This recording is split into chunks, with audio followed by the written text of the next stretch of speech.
rise and unite, fueling the passion, igniting the light. Through highs and lows, we'll stand as one, a legacy, a tale that's just begun. Together we roar, together we roar. Detroit Lions will rise, with a heart full of dreams and the fire in our eyes. From the past to the future, we'll claim our own. In the home of the brave, we'll proudly have grown. So let's lift our voices, let's turn it up loud. For the love of the Lions, we'll always be proud.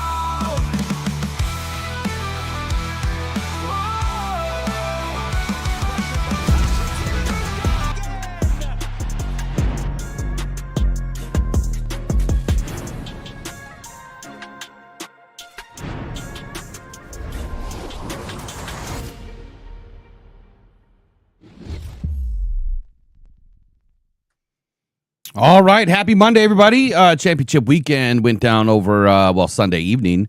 Some nasty weather, some not so fun to watch games, but two teams emerged going to the Super Bowl, your Seattle Seahawks and your New England Patriots. Lot to kind of dig into with this. There's a few storylines popping out. Former Detroit Lions. Eric will have some information on some former Detroit Lions that are making their Super Bowl appearance after just a season ago being with the Lions. Stafford, where should he be remembered? I'm hearing that there's debate over this. We'll talk about it. Sam Darnold.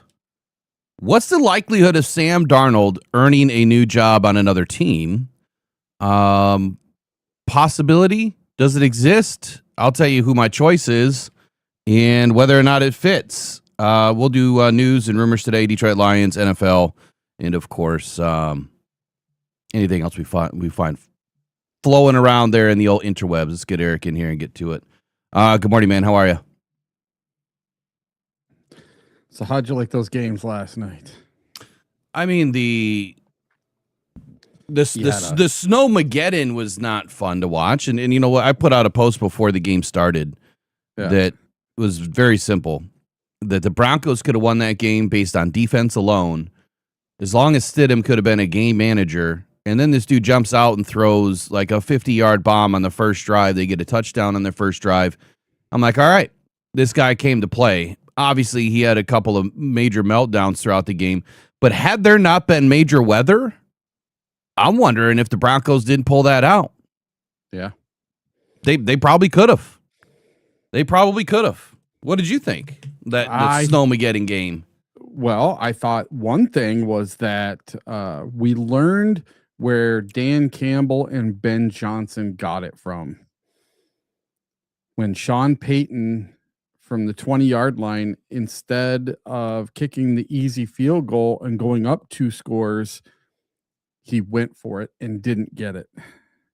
In an NFC championship game, you take every point you can.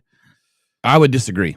I would highly disagree. In that situation, with that, with the situation of the game, you've got to get a touchdown there. You have to. But look how many missed field goals there were. If they hit that field goal, this is you just said it. Look how many missed field goals there were, right? I mean, that's we've gone back and forth on this, even with the Lions and Lions not taking points. We know one thing is for sure: if there is an action, there's going to be an equal and opposite reaction from the other team. The game will never be the same when the score changes. What that coach does on the other side changes. It would never just finish the way that it finished and you add points to the board. However, when you're that close to the end zone and you're not going to get that many opportunities with Stidham, who hasn't played in 3 years, you got to try to get the touchdown. You have to. And then you bury this, you bury the Seahawks down there, or you bury the other team down there, and you play on your defense. You put it all on your defense. I think that was the goal for the Broncos, to put it on the defense. At least that's what I took out of it. Now, let's see. I got to get back to this. So the New England Patriots didn't score points off of that turnover of the 4th down there. So to me, if they kick that field goal right there, because this was a chip shot. I mean, this was easy before the game started having weather issues. This was before there was a whole bunch of snow on the field. This was before it got super windy like it did later on. And I just feel with those 3 points, I have a feeling that game would have went to overtime versus the way that it went. Can everybody hear us, see us this morning? Yeah, I think so. I had some issues. I launched this new program so that I could see guests when they join, and then it totally kicked out my my broadcast. So I fixed it. Just want to make sure we're on pay. Okay, they can see us. Yeah, I get it. It was a chip shot. I understand that. They would have gone up 10-0. And there was decent weather at that time of the game, and then the weather totally changed, which was nutty to watch. But so you go up 10-0. Okay, so what happens at the end of the game then? I mean, what was the final score? 10-7. Okay, so it would have been 10-10. Yep. And now you're going into overtime in shit weather, like extremely bad weather. No team could move the ball. It was so bad, they just said, forget it. We're just going to kick the ball and just let our defense play because we know the other team's not going to be able to move the ball. Maybe they know more things than we do sitting at home. They're in the game. They're getting the updates on the weather report every minute. They know what's going on. Coach, it's coming. It's coming. It's coming. Major weather event. It's going to be here before the second half. So you've got to take the points. And so that's where I'm going to lean on the coach and their staff, their weather crew that knows what's going on. And you've got a quarterback that hasn't played in 3 seasons. So I'm all for taking that 4th and go there. And it was 1 yard. Now, I guess I would say this, though. I mean, was it the right play call? Right, that's the problem for me. Was that the right play call? You're putting that ball in a quarterback's hands to throw it when you only need, what was it, a yard and a half? Yeah. You're trying to throw it against this defense? I probably would have ran the football. I would have brought in my 13 personnel. I would have called my Drew Petzing play, and I would have just ran it down their throat. That's what I would have done. I think that would have been a much better. And if not, then you at least need to do a quick 2-step in and out, not try to roll this guy out and hope for the best. And then you're still, I mean, they were trying to throw it on a wheel route there. If my memory serves me correct, I would have 2-step out to a tight end or somebody, or at least taking a shot at the end zone where they really weren't covering. I wouldn't have done what they did. That's where I had heartburn with it. Just the fact that it was a backup quarterback and you're in the AFC Championship game. This isn't just a playoff game. This is it. This is the last chance you get to go to the Super Bowl. I'm taking the points. And I've learned my lesson from the NFC Championship game when we were in it.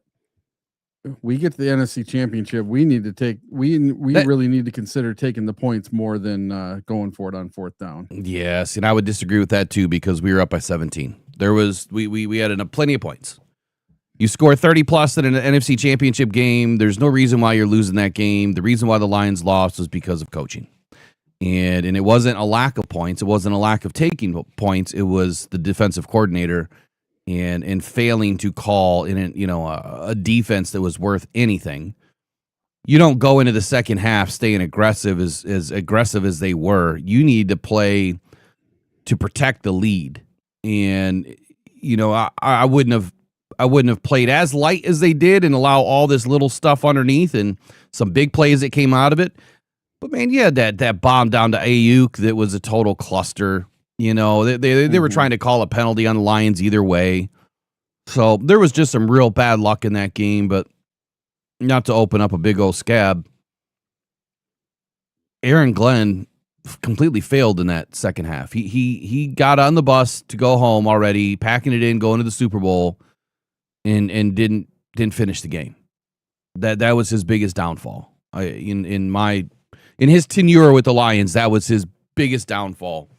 Was not staying aggressive, but also maintaining the perspective that you've got to protect that lead.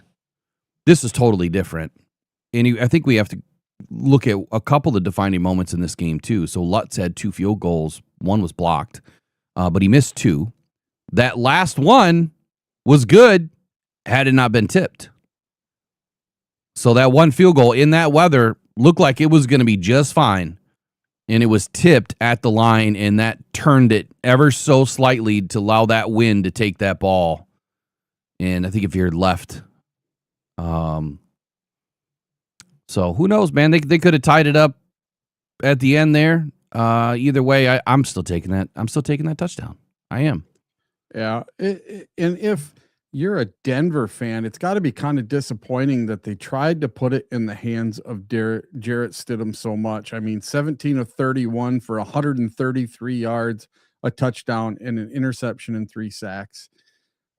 31 times you asked a guy that hasn't played in a game in 3 years to throw the ball. I probably would have tried to hand it off a little bit more, whether that's an end around to a wide receiver, just any kind of running play. And even Jarrett Stidham, he was probably their best rusher. He had 5.8 yards per rush on 4 attempts for 23 yards. Everybody else was 2.8 yards. This Tyler Blade, he had one carry for 4 yards. He had the other highest average. Everybody else was 2.8 yards. So they really weren't getting it done on the ground, but you had to figure out a way to get a run game going in that weather and in that situation with basically a rookie quarterback that had never played a game before. You know, at least this kid hadn't played in 3 years. Nobody knew who he was. I like him. I mean, I think that there's some good things to his game. I think he has an opportunity in this league if he can get some playing time. You know, that's the thing about these guys that I keep talking about. You know, there's going to be some players that you never hear about, that you never see. Stidham actually is a pretty damn good quarterback. The fact that he was even able to drive this team down on the opening drive and get a touchdown is pretty incredible for not playing for 3 years. And to lay that ball out the way that he did, it was a perfect shot, beautiful throw, right on the money. You couldn't ask for a better throw out of a guy that's been riding the bench for 3 years, getting his time in, and, you know, second and third team, you know, in practice. You know, I will say this too. There was, I don't know if it was Sean Payton that said this or if it was Lutz, but on that field goal, that last field goal that was blocked, he thinks that they were a yard short on where they set up. So if you're a yard short, that ball is going to come out even lower trajectory. Had they been a yard back, that ball clears those hands, and that's probably a good field goal. So they couldn't see the lines.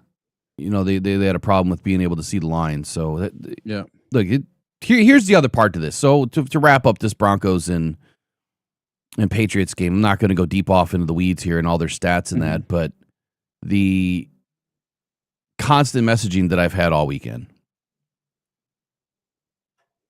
If Bo Nix would have played. Well, there's that, yes. If Bo Nix was in this game, I doubt it would have been a 10-7 game. He had such a better control of that offense. Hold on.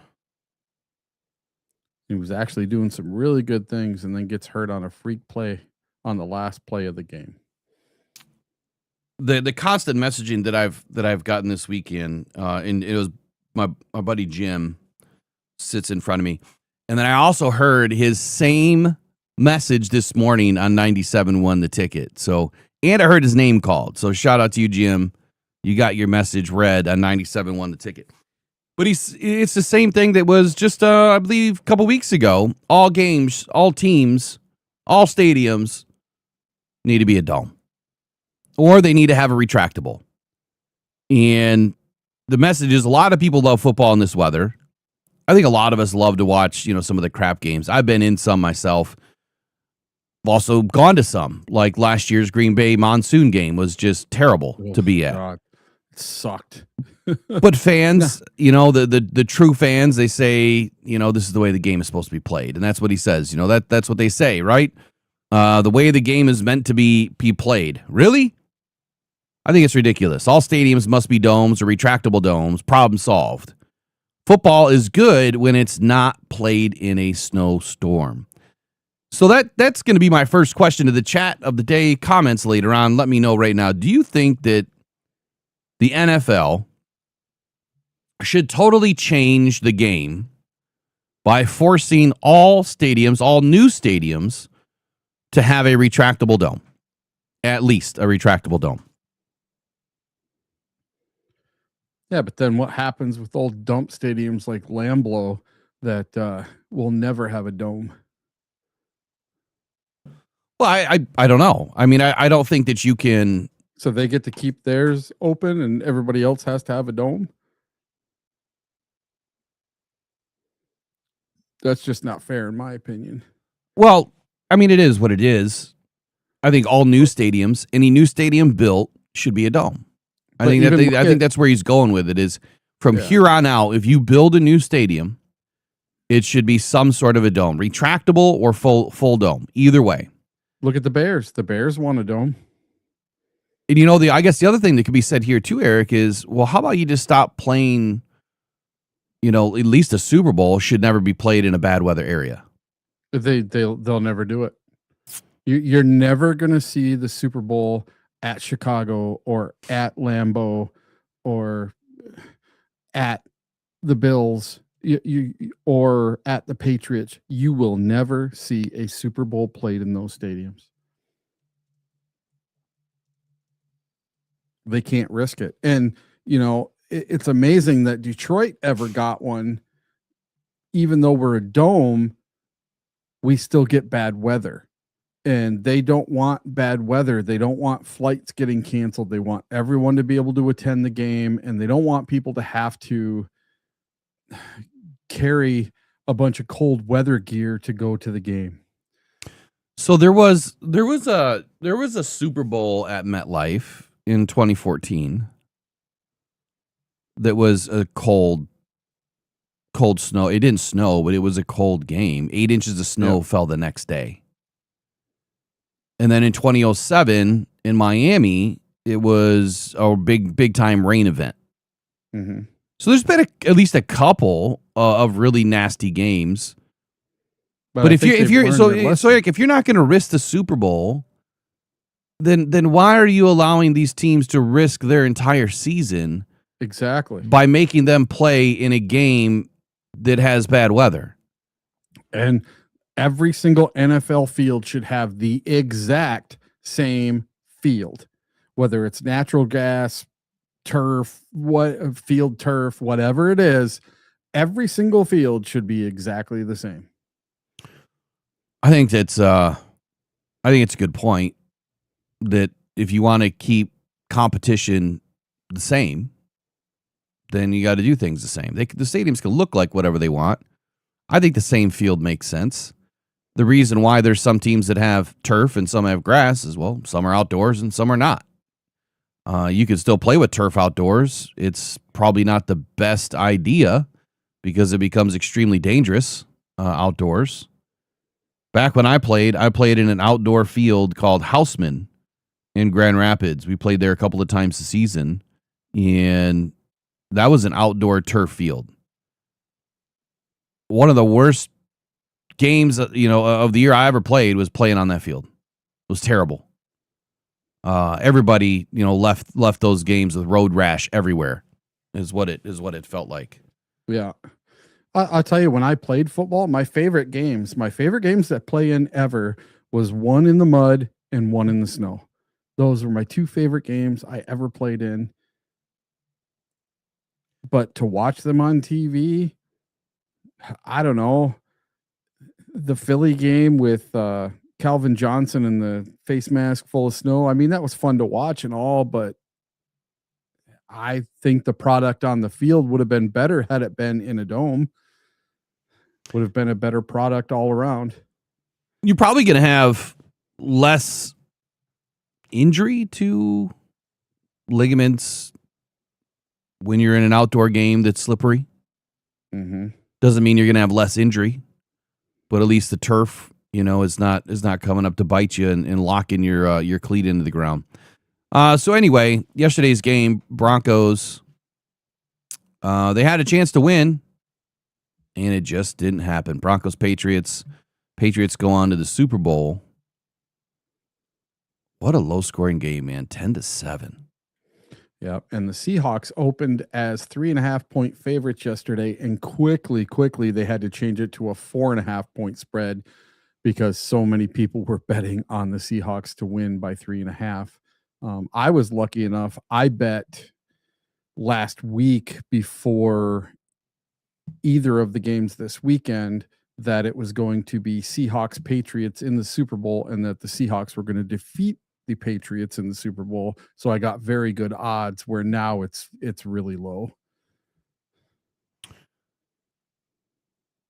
All right, do me a favor, go into your quick conversation here on Super Bowl teams that have Lions on them, and then I'll be back here in 2 minutes, okay? I'll be right back. All right. So there's a couple of former Detroit Lions who are going to be suiting up in 2 weeks for some Super Bowl teams.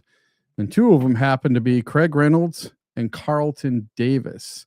And they are going to the Super Bowl with the Patriots. And if not for some funky stuff done with Kirby Joseph, Craig Reynolds probably wouldn't be going to a Super Bowl right now. So a familiar name to Detroit Lions fans is just one win away from a Super Bowl ring. And there's a couple of them. The New England Patriots punched their ticket to the Super Bowl on Sunday night with a gritty 10-7 victory over the Denver Broncos in the AFC Championship game. And with that win, former Lions running back Craig Reynolds and corner Carlton Davis are headed to football's biggest stage. Reynolds, who spent 5 seasons in Detroit from 2021 to 2025 and become a fan favorite for his toughness, reliability, and clutch moments in limited opportunities, is currently a member of the Patriots. While he's currently on the practice squad in New England, his journey from undrafted underdog to Super Bowl participant is the kind of story Lions fans still root for. The 29-year-old running back has quietly carved out a respectable NFL career, totaling 658 rushing yards, 258 receiving yards, and 25 receptions, while bouncing between Washington, Atlanta, Jacksonville, Detroit, and now New England. His best years came in Detroit, where he earned the trust of the coaching staff and the admiration of the fan base with his work ethic and team first mentality. And everybody will remember him from Hard Knocks, with who was the coach there? He was the running backs coach, Craig, saying Craig all the time. And now, after surviving a defensive slugfest against Denver, Reynolds and the Patriots are headed to the Super Bowl, and Lions fans will have one more former hometown player to cheer for on the biggest stage of all. So that got me to thinking, talking with Will this morning, who all are some former Lions that are playing in the big game this weekend. And I found a couple of them. So on the Seahawks side of things, there are a couple. You have Laken Tomlinson, who was drafted 28th overall by the Detroit Lions in 2015. He is an offensive lineman for the Seahawks. And there's another offensive tackle who spent time with the Lions. He must have just been a practice squad guy, Max Percher, and then Cody White, a wide receiver. But there are, there's one more that's on the Patriots, and that is, what was his name?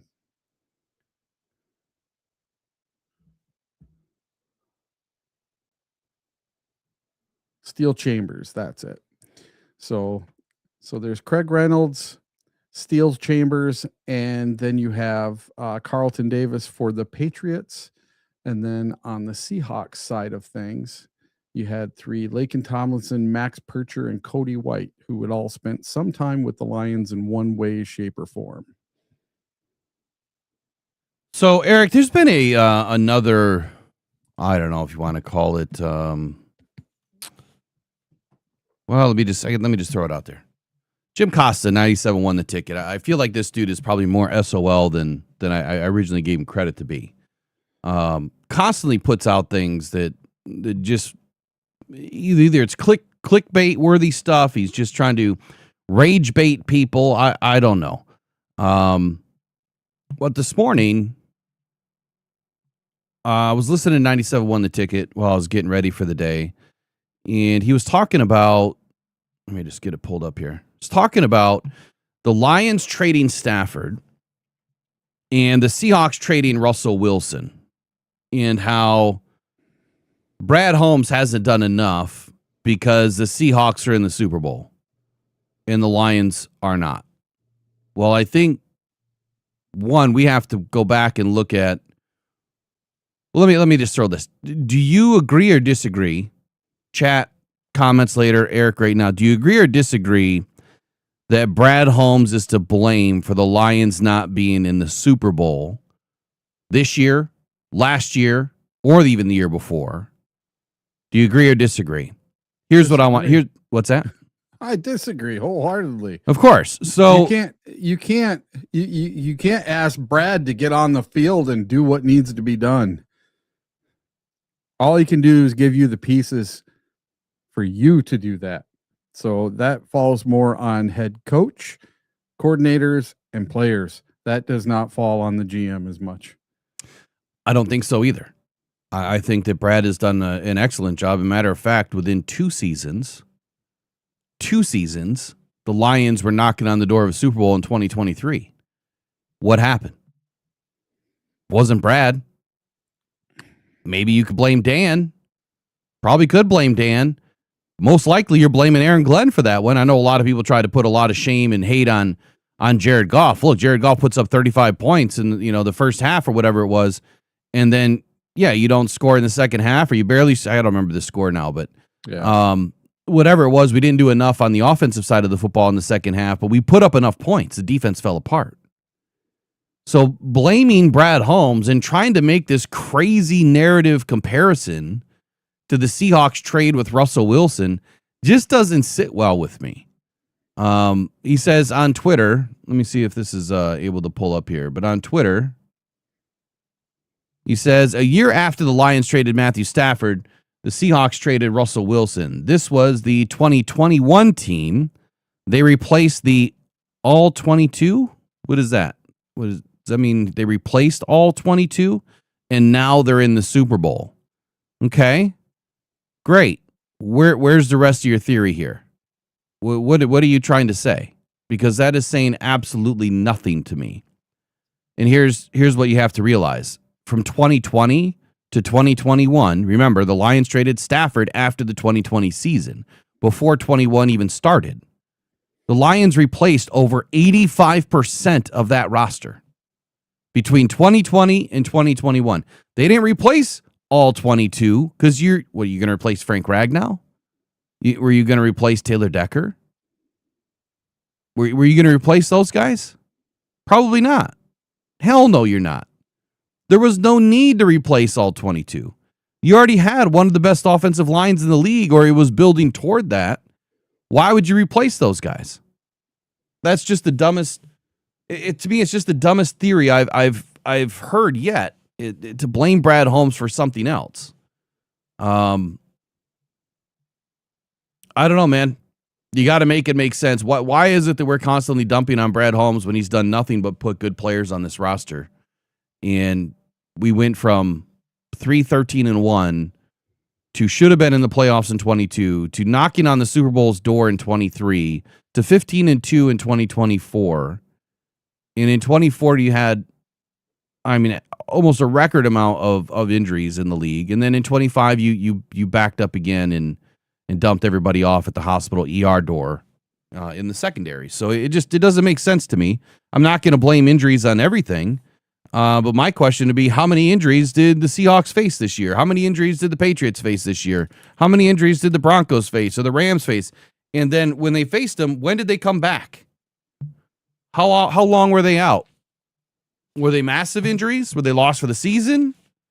You got to do a full comparison because injuries do matter. I know it's like the ref theory. Well, we can't just blame the refs on, for everything. Well, we can't just blame injuries for everything, but yes, you can. If you're missing your entire secondary, it's pretty difficult to have a defensive line that's going to be successful. It's extremely difficult. Vice versa. If your entire defensive line is out like it was in 2024, pretty difficult to have your secondary be very successful when you're not getting any push on the quarterback. However, the Lions are still able to manufacture the third most pressures in the league in 2024, and still did an excellent job allowing the secondary to perform fairly well. Fairly well by Kirby Joseph and Brian Branch being the two best safeties in the league. I don't understand it, man. I don't understand this Brad Holmes affinity and the hate for Brad Holmes when he's done nothing but put good players on this roster. And the other thing that I was seeing too is, let me wind this one back here. Well, I got to say this about that. If Sure. you're going to give Brad Holmes the credit for losses, then you better Give him the credit for the win. give him the credit for the wins, the playoff appearances. You better give him credit for 15-2, something the Lions have never done. You better give him credit for 4 winning seasons in a row, something the Lions have never done in my lifetime. Over the last 4 years, we've been to the playoffs twice. We've won 2 out of 4 playoff games. We've went 15-2, 12-5, 9-8, and 9-8. That's an incredible 4-year run. Now, a lot of fans, that's not good enough. The only thing that's good enough is Super Bowl wins. And then I don't even think if we had a Super Bowl win right now, that would be enough. If in 2023, we would have somehow pulled it out against the 49ers and we went on to win that Super Bowl versus the Chiefs, I think we're in the same exact boat right now had the next 2 seasons went the way they did and nothing changed. They'd be complaining and everything else. It's not good enough. It's not good enough. It's not up to our standard. We won a Super Bowl. We should be winning a Super Bowl every year. And that's listen, there's 32 teams. Only one team wins the Super Bowl. One. He's done more in the 5 years he's been here than any GM we've ever had. And he's won GM of the year 2 years in a row. Well, he's not going to win it this year, and fans have a big problem with that Brad Holmes must not be good enough. Here's the other thing, man. I don't. It's like I don't understand this theory, this idea of, well, no, we wanted to sign Aiden. We wanted to spend the most money on an edge rusher named Aiden Hutchinson. No, we wanted to extend Kirby. Yep, we wanted to do that. Yep. Oh, we had to get J-Mo done. Jared Goff deserved a contract. You absolutely had to get that done. There's only 4 other quarterbacks you'd want in the league at the time that quarterback was, or at the time that contract was getting done. Ali McNeil was deserving of a contract. He was playing as a top 10 defensive tackle when he signed his deal. Just happened to get injured after that. So all of the players, now Derek Barnes, I probably wouldn't have extended him, but that's just my take. You wanted all these players re-signed and extended. The majority of fans wanted that done. And I know through polling over the last year and a half, that number is well over 80%. Well over. And that is just to the people that show up here. But if you would go ask just about any Lions fan if they wanted Aiden done, I would say 90% of them would say yes. I think the 10% of them, the boat that I'm in, that would have said no would have been because I want to win a Super Bowl. I don't want to extend all these guys that are going to chew up all this money. Nope. I want to limp that dude out as long as I can. Yeah, it may not be the best message to send. This is a business. This isn't your grandma's house. It's a business. And you have to run it that way. If there's one knock that I have on Brad Holmes, it's don't be a player's GM. You leave that to the coach. Let him be a player's coach. But don't be a player's GM. You have to be able to cut bait, and you have to be able to take the opportunities when they present themselves to make your team better. The Lions could have added easily 2-3 second day picks, day 2 picks in the draft by getting rid of a couple of players. Not saying to get rid of Aiden ever. It's not what I was saying, but I wouldn't have extended him. Not then. Maybe after in his 5th year, after he gets a full season underneath his belt, let's see what he does next year. He's still under the 5th year pickup. So that's how the 5th year option. So that's what I would have done. So then I see this. If you can get away with this by Jeremy Reisman, if you can get away with paying your quarterback peanuts, you absolutely should and can get aggressive in free agency. If not, good luck.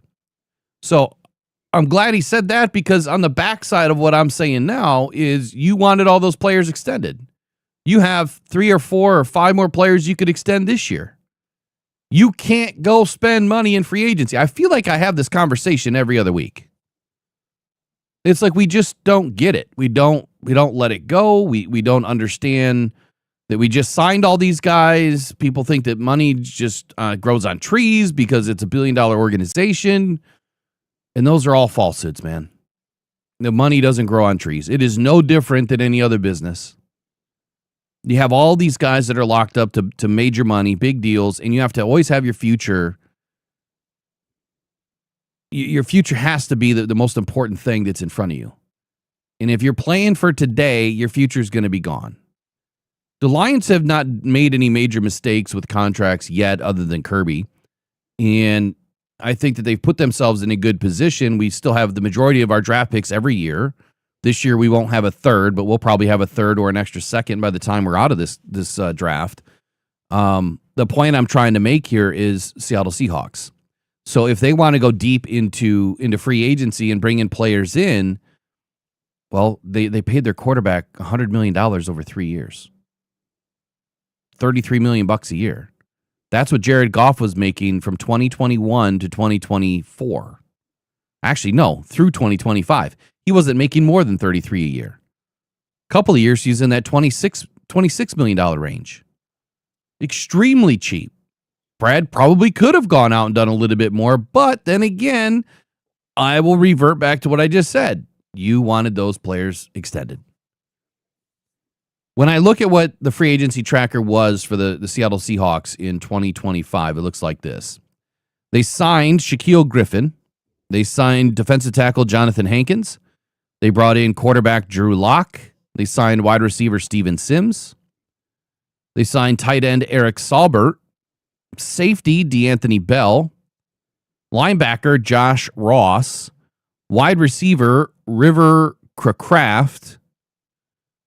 Cornerback Shamar John Charles. Cooper Kupp, who actually made pretty damn good play last night, but I mean, come on, he's 31 and slow. Wide receiver Cody White, defensive end DeMarcus Lawrence, wide receiver Marquez Valdez-Scantling. Sam Darnold was signed. Let's see, signed. Who re-signed? Cody White was a re-sign. Josh Ross was a re-sign. And Jonathan Hankins was a re-sign. Linebacker Ernest Jones was a re-sign. Defensive tackle Jerron Reed and cornerback Josh Jobe were both re-signs. Everybody else were free agents. It's really not much different than what the Lions have done, but yeah, they brought in 1, 2, 3, 4, 5, 6, 7, 8, 9, 10, 11, 12 free agents. How many of those free agents that they brought in, not named Sam Darnold, did something for this team? Can anybody tell me? Do you know what? Do you know, Eric? Do you know if any of these players played well? DeMarcus Lawrence did. Okay, so there's one. Let's take a look at DeMarcus Lawrence's stats. Yeah, he came from the Cowboys, and when he left the Cowboys, he said, I'm always going to be a Cowboy at heart, but I'm never going to win a Super Bowl if I stay with the Cowboys. That's why I'm leaving to go to the Seattle Seahawks, and he's getting his wish.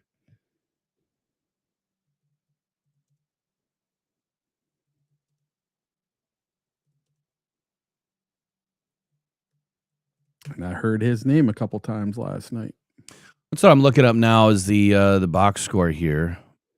Let's take a look at defense. DeMarcus Lawrence yesterday had 2 tackles. Yep, and a sack. And he had And a forced fumble. 1 sack, 1 TFL, and 1 quarterback hit. And a forced fumble. Let me go down to fumbles here. Interceptions, none. I don't see fumbles listed. I'm just on the box score for the game. Yeah, I am too. I don't see any fumbles. Are you on ESPN's box score? Mm-hmm. Yeah, I don't see any. Oh, here's fumbles. Here we go. Seattle fumbles. Sam Darnold had 1. Oh, this is offense. I don't. Oh, here you go. Defense. I still don't see any. Do you see it? Yeah. I don't see it. Yes. It says DeMarcus Lawrence, 2 tackles, 1 sack, 1 forced fumble. I don't even see forced fumbles as a metric on this. I see tackles, total, solo, sacks, TFL, passes defense, quarterback hits, TDs. And you're in ESPN? Maybe it's Fox. I don't know. Yeah, you're in something different. But either way, normal box score. so he had a forced fumble. That's a good game. That's a good game. But for the season, what did he do on the season? 6 sacks. Yeah. 2. What do you have? 2 forced fumbles on the year. 2, 3, 4, 5. Let's see. 2, 3, 4, 5. 6 forced fumbles in the regular season. That's a player making some plays. How much did they pay the guy? But only 6 sacks. So it's not like this guy came in an absolutely wrecked game. Now the forced fumbles obviously that's a great stat to have. And it's one of the key metrics that I always talk about is turnovers. Turnovers versus sacks, I'll take turnovers all day. Mm-hmm.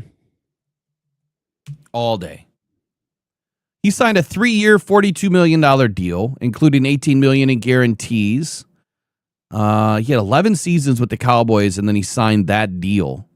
That's way overpaid in my opinion, but $8.5 million base salary. He had 11.8 cap hit for this upcoming season. What's the AAV? $14 million a year AAV. So is DeMarcus Lawrence someone that should have joined the Detroit Lions?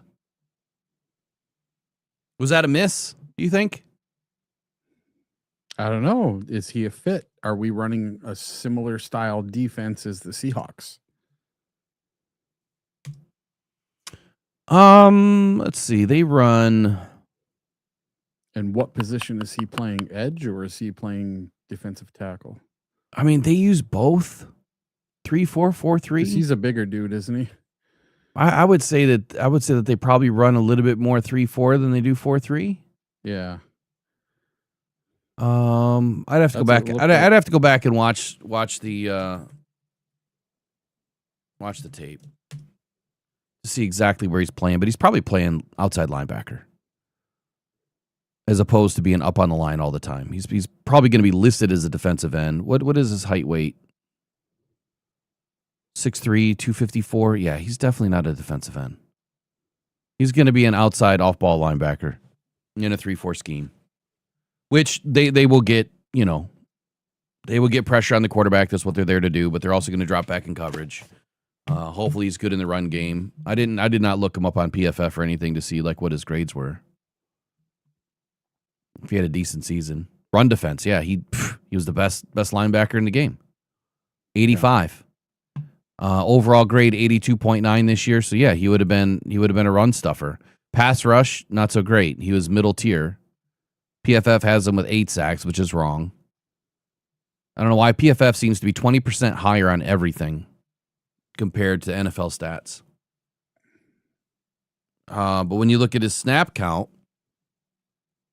he ranked 40th in snap count this year, 625, which means he played high rotation. It looks like he didn't see 1, 2, 3, 4, 6, 7. Looks like he missed. Oh, maybe he didn't miss any games, or maybe he missed one. Overall, I mean, he had a good season. Coverage, he was not great at times, and then other times he was great. I don't know how he gets an 85 when all of this doesn't make any sense to me with PFF. Here's his grades. You tell me how he gets an 85. 60, 60, 61, 7, 60, 47, 60, 60, 60, 60, a 75, an 81, and a 77. Somehow he gets an 85. How does that make any sense? He never had a single grade of 85 the whole year, and yet gets an 85? Never. Did they put grades out for last night already? I haven't looked. I just wonder if they did. I just want to know what grade PFF got in kindergarten in math. Yeah. The math ain't mathing. You would think that you would add them all up and divide it by its sum, and you would spit out a number. It doesn't work that way, I guess. But anyway, we'll move off of this one. Seattle Seahawks. I got one more hot take for you. Okay. Seattle Seahawks win the Super Bowl this year, which I think is more than likely. A lot of you know that last year when Sam Darnold went to Minnesota, I said this dude is going to have a resurgence of his career. He's going to have a great year. I expected him to be at the top, and he was. We put him to bed, thankfully. We made him see ghosts, and that was our benefit. We didn't go anywhere. Had Sam Darnold won in Week 18, I think the Vikings win the Super Bowl last year. That's hot take number 1. Hot take number 2. And then the reason why is they were more healthy than we were. Way more healthy. If Minnesota beats the Lions Week 18, they win the Super Bowl last year. Hot take number 2. Sam Darnold wins the Super Bowl this year, which, again, I doubled down on Sam Darnold at the very beginning of the season. Those of you that were here, you know. I expected Sam Darnold to have a great year. Dude's playing out of his mind. Second best quarterback in the league, maybe not statistically, but he definitely is. I mean, the way that he has control of this offense right now, he is playing at an all-time high. Do the Seahawks try to capitalize after winning a Super Bowl and trade him? And if they do, does Jared Goff end up in Seattle? I don't know. That's a crazy one there. Jared Goff for Sam Darnold. Or let's just say Jared Goff and Sam Darnold both hit the trade wire. Who fetches more right now? Which one's worth more? Well, Sam Darnold has 2 14-win seasons in a row. I'm just saying, man, who does it? Who does it for you? Goff has better stats. Yeah. Sam Darnold has bounced around to two teams in 2 years, 3 years. He's been on 3 teams. Yep. And in the last 2 seasons, he's won 14 games. Should have done way more last year. Didn't. But this year, bounced right back, and now he's had to do a Super Bowl. The guy that everybody wrote off, the guy that I told everybody not to write off, here he is. Is he doing more with what he's been provided? Because it takes a lot from a quarterback's perspective to be able to walk into a new organization, learn a new scheme, learn new players, develop chemistry with those players, and then go out and win a bunch of football games and do it every single week, week in and week out. He's playing at a very high rate. Is Sam Darnold a better quarterback than Jared Goff? I know the fan base is melting down right now with me saying this. I have to say it because someone else is going to. Yeah. What do you think? Sam Darnold's having more success. Sam Darnold's more mobile, even though he's not a mobile. Yeah, he doesn't run. He doesn't run a whole lot though. Even with an oblique, though, he ran last night. He ran for a first down. Hey, Jared Goff has run for plenty of first downs. I mean, I don't know how many they both run for over the last couple of seasons, but I'm going to venture a guess, educated guess, that they're probably pretty even. J-Rod wants Will Levis. Backup for sure. Yeah, as a backup maybe. Come on, man. He averages. Where is it? Oh, they changed something here. They're pretty similar though, QB wise. I have a question though. He has 89 scramble yards on the season. 89. That's it. Would the Vikings have won a Super Bowl this year if they would have held on to Sam? Exactly. He should have stayed in Minnesota. So as much as everyone wants to jump down Brad Holmes' throat, what about Minnesota? What's his name out there? Kwesi? Yep. Kwesi fumbled this one. You're telling me that you couldn't have offered Sam Darnold $100 million? What did I tell you guys about McCarthy? But they were too worried about him because of what he did in the playoffs in Week 18 against the Lions. Well, Seattle wasn't worried, and they're in the Super Bowl. The Lions cost Sam Darnold so much money. Oh, my God. I mean, he's still got $100 million. The dude's going to be fine. Yeah. Scramble yards for Jared Goff, 48. They're 40 yards apart in scramble yards. Designed runs, Jared Goff this year, 19. Take a guess at how many yards he had on designed runs. 48. No, that was scramble yards. 17. -3. Wow. Designed runs for Sam Darnold, 35. Guess how many yards he had? 117. 6. 6. Sam Darnold was 14 scrambles for 89 yards. He had 35 designed runs for 6 yards. And Jared Goff was 19 designed runs for -3. Only 5 scrambles for 48. So when you look at the scramble percentage and you look at the scramble yards per scramble, Jared Goff is crushing them. 5 for 48. That's almost 10 yards a scramble. Whereas Sam Darnold, I got to do this one because my brain's not going to work on this one. Math's not mathing this morning. 6 yards a scramble. So Jared Goff's better on his feet. You said he's more mobile. I'm saying they're pretty even. Yep. I think they're pretty even. So Sam Darnold or Jared Goff, who do you want in 2026? If you could get rid of Jared Goff's contract and bring in what is left on Sam Darnold, which is 2 years for about $67 million, and there was an opportunity here to make the trade, would you do it? There is no opportunity, by the way. It's not going to happen. You'd have to give up a whole bunch, and I'm not doing that. I'm invested in Jared Goff. I think the Detroit Lions are invested in Goff. This whole offense was built around Goff. You brought Petzing in for Goff. We need to stick with what we're going with. I agree, but you know damn well it's going to come out. There's going to be a bunch of people trashing Jared Goff and saying that Sam Darnold is a better quarterback. Well, you know what? This year, he is. Sam Darnold is. I'm not even going to sugarcoat it. Sam Darnold is a better quarterback than Jared Goff this year. Absolutely. Even though Jared Goff threw for more touchdowns and more yards? They didn't need to in Seattle. They ran the football. Yep. You know, and I think that's the difference is he was able to stay on his feet. He threw 14 interceptions. I think Jared Goff threw 12. Sam Darnold put up 4,048 yards. I think Jared Goff was right around 4,300. Does that boil down to the Seahawks having a better offensive coordinator Oh, than the absolutely. Lions this year? Absolutely it does.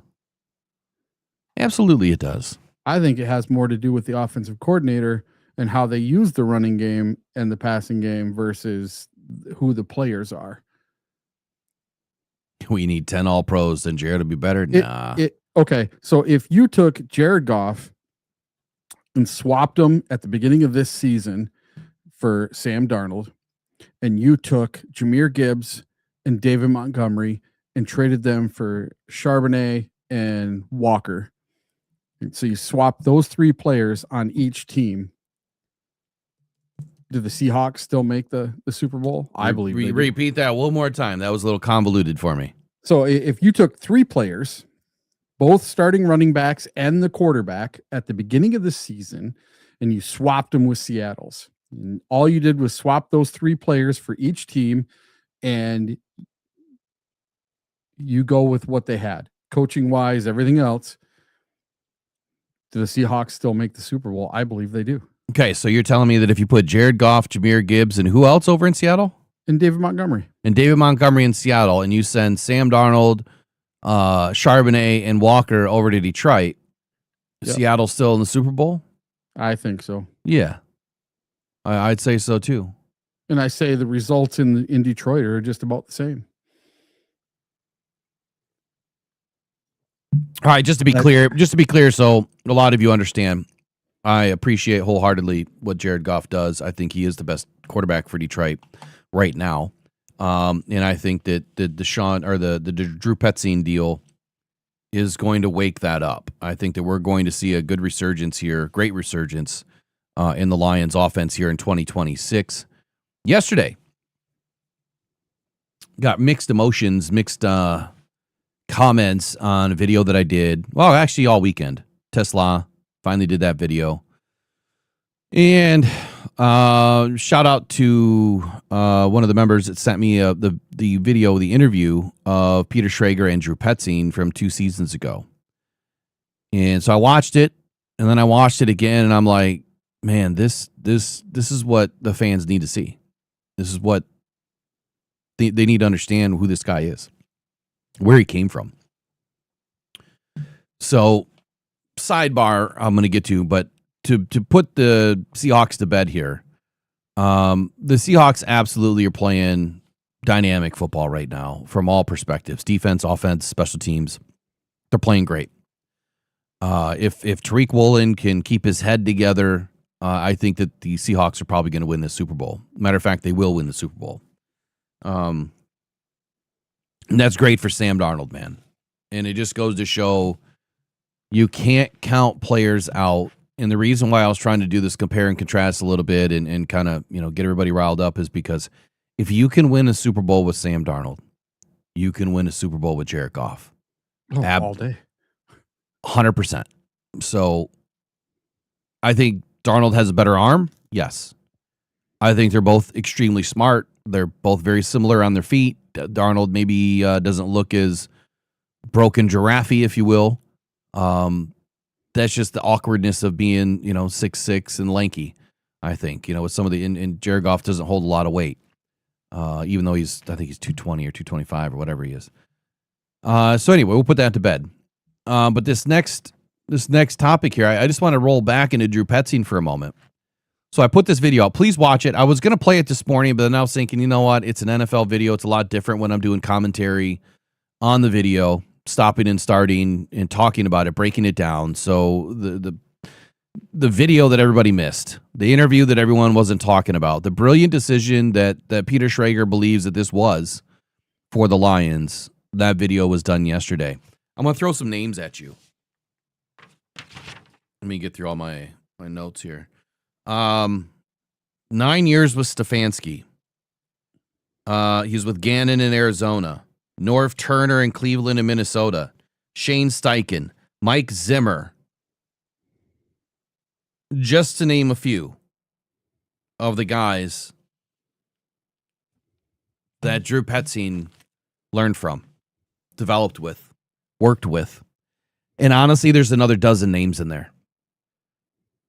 Drew Petzing has been surrounded by some of the most elite coaches in the game, defense and offense.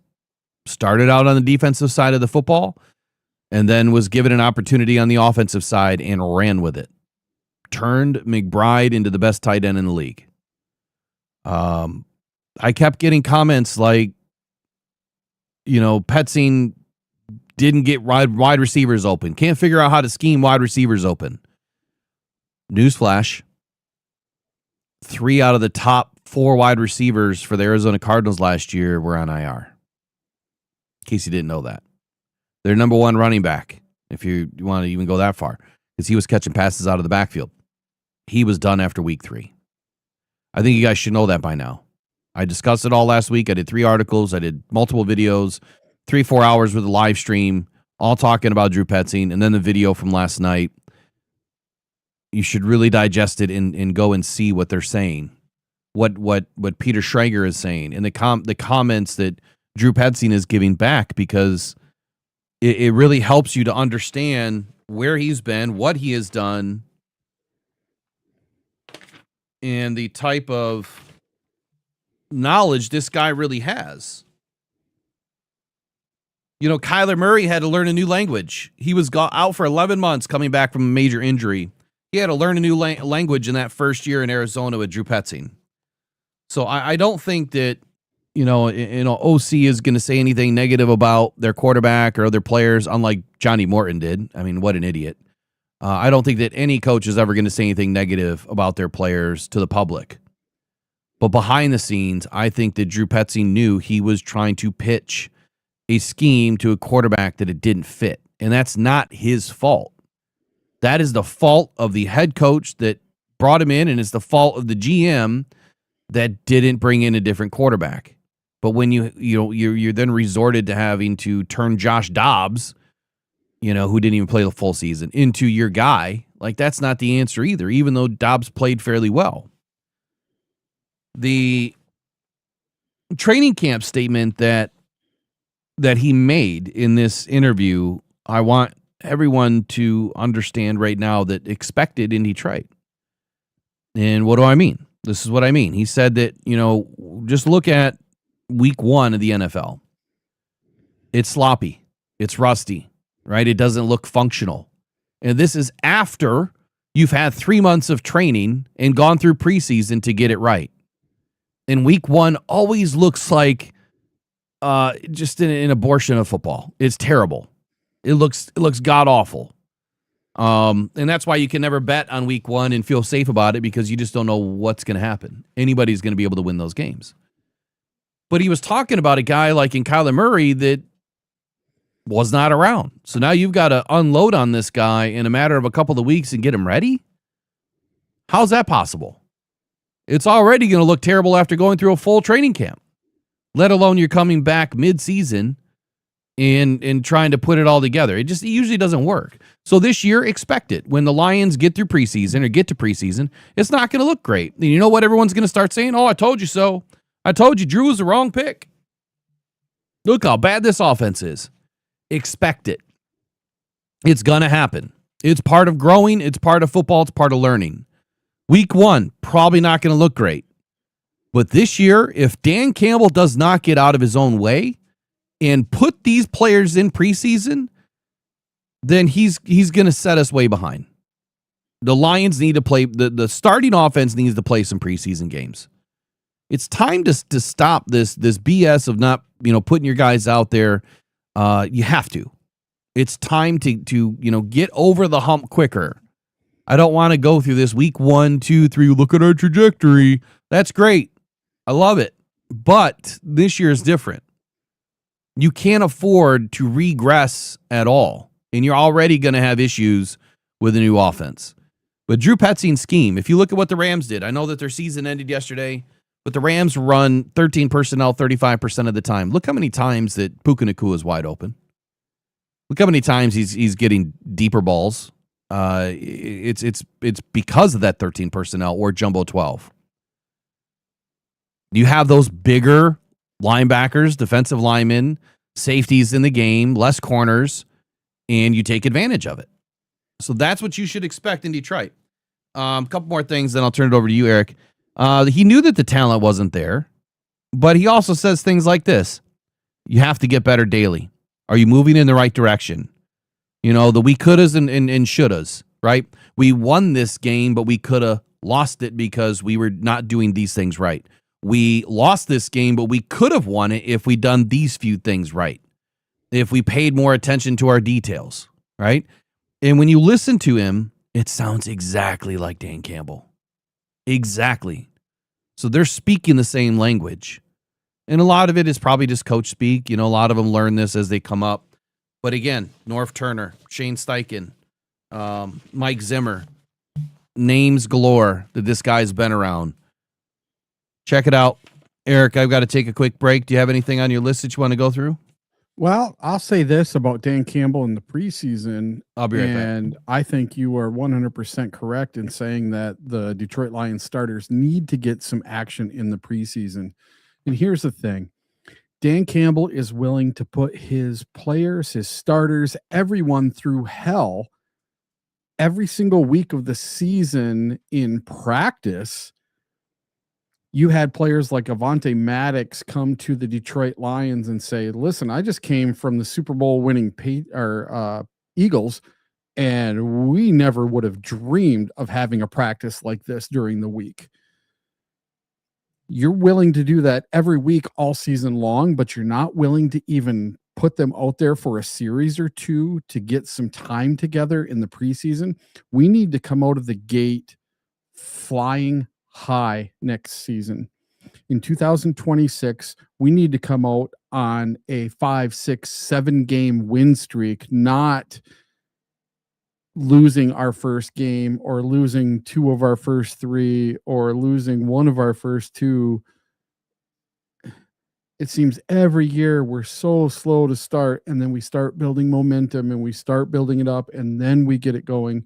To me, I really think that the Detroit Lions should play quite a bit more in the preseason. And this year coming up, just like last year, you are going to have some new offensive linemen, and most likely you're going to have a new center. You are going to have a new left tackle and possibly a guard spot. So you're going to have at least 2, possibly 3 people either in different positions or at brand new positions or brand new players at those positions. You are definitely going to need to get these guys gelling and playing much quicker and get them up to speed. For some reason, even though we have not changed our offense to a different style of offense or anything, why it takes 3-4 weeks to get us rolling every single week until, you know, as a fan, you finally feel comfortable with this offense. You know, they start putting up the big points. Now, this year we did it in week 2. We put up 52 against the Bears, but then after that, we kind of fizzled out. And it just felt off, and there was so much opportunity, and a lot of that had to do with our offensive coordinator. But man, just imagine if we would have played a little bit in the preseason, what we would have done week 1 against the Packers. Maybe we would have got all those communication issues out of the way in the preseason versus having to do it in week 1 or week 2. So to me, I think the Detroit Lions should have played their starters in the preseason some. What do you guys think about the Detroit Lions playing starters in the preseason? Should they do it or should they not do it? 100% they better do it. At least one game. At least got to get these guys out there a little bit. Yeah, Jay Cruzen says, when you don't play your starters in the preseason, you are expected to lose your first game of the season. There you go. You know, and that's it. It boggles my mind. And it's not like this is some hot take that I'm just coming up with in the last 10 minutes. This is something I've been saying for the last 2 or 3 seasons, that, you know, when we come out, we lose to the Bucks in week 2. or we come out and we lose to the Rams in week 1, or whatever it is, just, well, we didn't lose to the Rams in week 1. We beat them, but we had to go to overtime to beat them. We always look off in the first couple games of the season. And that was with the same scheme too. Yeah. That was with Ben Johnson and everything. Ben Johnson's offense, Dan Campbell's offense, Johnny Morton's offense. This offense has never looked like a Super Bowl contender in the first 2 or 3 weeks, except for that Bears game where we put up 52 on the Bears. Oh, he left again. O-line was a huge factor for this season. They couldn't get holes open for Gibbs or Monty, and they were terrible protecting Goff too. And that's from Trace. And yeah. And Derek Lewis says, absolutely, Eric, these new guys will need more than band camp. Yeah, you need live bullets, and man, they better play them some this week or this year in the preseason, even if it's, a series in the 3rd game or a full quarter in the 3rd game and then a series in the 4th game. Just give me that. I'll be happy. And then if we come out flat in the first couple games, well, then I guess my theory goes to hell in a handbasket, and that's on me. So a couple of things. I don't know if you already pointed this out in the chat while I was gone, but let's see. Thomas Rowo says we are not getting Tyler Linderbaum. That is not Brad's style to spend like that. And I would agree and disagree with that, because we have spent, the 15, 16 million a year on Carlton Davis, the DJ Readers. They've done it. Yeah, we've done it on defense. Now it's time. Are we going to get somebody on offense? And so spending, an additional 6, 7, 8 million or whatever it's going to take on top of the most money that they've handed out in free agency, I think that it's well within the reach. It's the restructuring of the deals that I'm most concerned about. And the Lions being able to create some space here to allow for Brad to spend, because that's the Lions' issue. It's not that Brad doesn't want to go out and find great players. He absolutely wants to go put the best team on the field. Where Brad has his hang up, in my opinion, is he's frugal to the degree of he doesn't want to sacrifice the competitiveness of this team and consistency of the team, meaning he doesn't want to go out and lavishly spend, because I don't care who you've listened to. I don't care what people have said. The numbers don't lie. The facts don't lie. The wins, the losses don't lie. Spending an assload of money in free agency does not equal wins. It does not equal Super Bowls. If you've been on this channel before, you know that Eric and I have gone through free agency pickups, and there's only really 2 in the last 15 seasons that won a Super Bowl that you could even sort of say it was because of free agency, and that was really the 21 Rams. And this year, the team that spent the most, the Patriots, they're going to be in the Super Bowl, but I don't see them winning it. When they spent the most, though, did they bring any big players in? I don't know. They brought in, let's see, Carlton Davis. Lions had Carlton Davis. I mean, you can't. Mm-hmm. I mean, how does that? They just offered him more money than we could. So they spent $192 million guaranteed, and they spent $174 million guaranteed at sign. And in free agency, they brought in 19 contracts and spent $364 million total. Now I'll bring up their free agency spending in just a moment. Number 2 on this list was Minnesota. Number 3 was the New York Giants. Number 4 was the Seattle Seahawks. Number 5 was the Tennessee Titans. Number 6 was the Carolina Panthers. Number 7 was the New Orleans Saints. Number 8 was the Arizona Cardinals. Number 9 were the Chicago Bears. Number 10 were the Indianapolis Colts. So out of all of those teams, you have 4 in the top 10 that made the playoffs, and you have 2 that are making a run in the Super Bowl. But with Seattle, it was $100 million. Don't let the numbers lie to you. That $100 million in contract value went to Sam Darnold. If you remove that contract, because that's one player. If you remove that contract, that puts Seattle all the way back down at number 16. Between 15 and 16, between the Jets and the Rams. The Rams spent the 16th most. The Buffalo Bills spent the 17th most. The Lions spent the 21st most. So we have to look at what contracts did they actually hand out. Where did they go? Seattle spent $100 million on a quarterback. So the other $105 million was spent on serviceable players, right? The list that I gave you earlier. What players did New England bring in? Do you have it up or no? No. Let's see.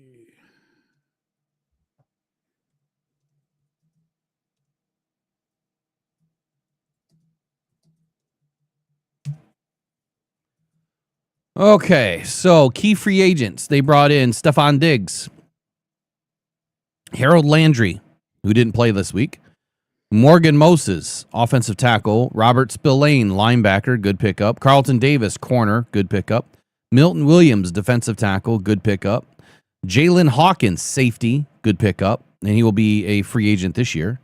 He's on the top of my list for the Lions. Austin Hooper, tight end. Let's see. Kyrus Tonga, defensive tackle, good pickup. Mac Hollins, wide receiver, good pickup. O'Shane, I don't even know, X, key rotational piece.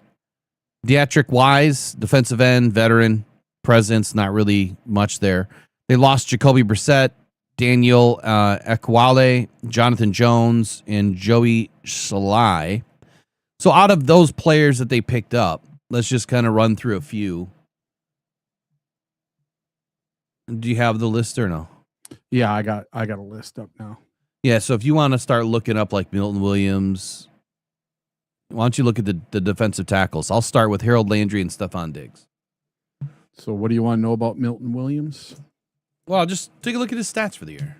Yeah, all right. That's what I'm saying. Like let's just see how they performed.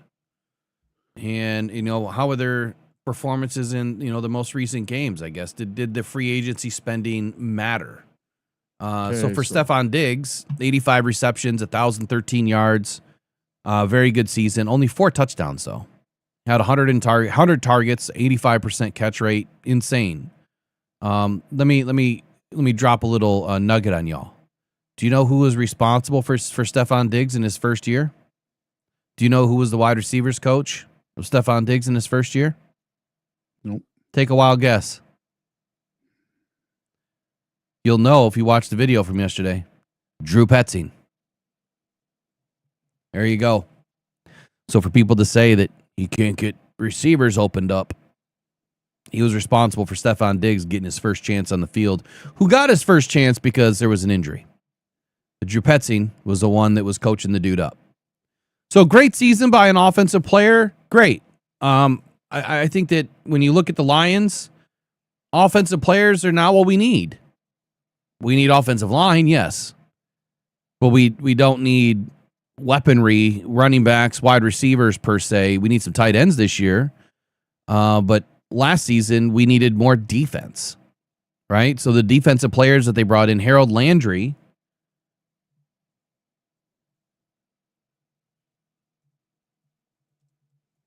let's take a look at his season so far.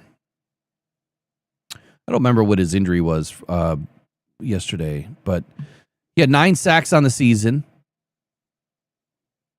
7 assisted tackles. Is that what that is? Is that 7 assisted sacks? No, that was tackles.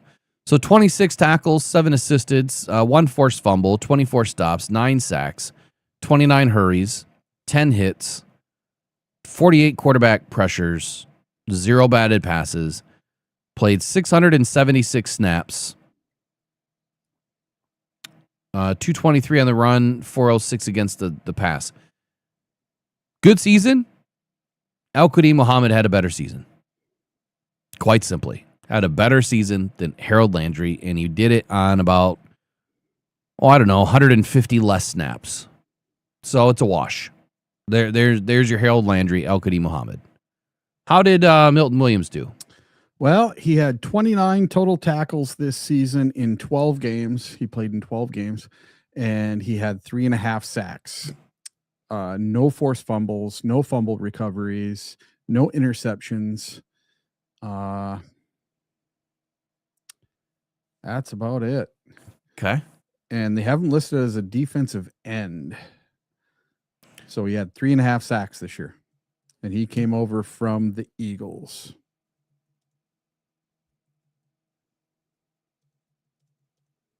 And in the game yesterday, he had no stats. Well, so he's probably listed as an end because the Patriots run that flexible hybrid 3-4, 3-3-5 scheme. Yeah. So he's listed as an end because you've got the nose tackle and then you've got your defensive ends to either side. So he's a pass rushing defensive tackle that honestly can play either or. 4-3-3-4. Milton Williams was never going to come to Detroit after his stint with the Eagles. He was way too expensive. He signed a massive deal. But Robert Spill. So I guess where I'm going with that is 3.5 sacks. Yep, that's it. Yeah. And 29 tackles the whole season and 0 stats in yesterday's game. Not much better than anything that's happening on the Lions. I can't say that I'd be willing to spend $20+ million on Milton Williams to only do that. He got his bag because of what he did in the Super Bowl last year. Yeah. I mean, it was part of it, right? 6 sacks, 3 on the interior, 3 on the exterior. Across the entire defense for the Eagles. So the next guy, Robert Spillane, had a great season. He's not a pass rusher at all, but he does some good things in coverage. 67.3. Again, take PFF with a grain of salt. He was the 8th rated run defender in the league as a linebacker, and he was the 12th rated linebacker overall. We got our linebacker, Jack Campbell. Wasn't he just rated the best overall linebacker in the league this year? He got the in football. Yeah, he got the Pro Buckets Award. Yeah, he got the Buckets Award this weekend. The Pro Buckets Award, yeah. Yeah, as the best linebacker in pro football. So good there. Didn't need Robert Spillane. Who else did they bring in? Jalen Hawkins. Well, we started the season with Brian Branch and Kirby Joseph, expecting for both of them to have great seasons. Obviously, Kirby was a curveball. We didn't need a safety. Austin Hooper at tight end. Well, we didn't need a tight end. We are healthy there to get the season going. Kyrus Tonga. How did he do? Let's see.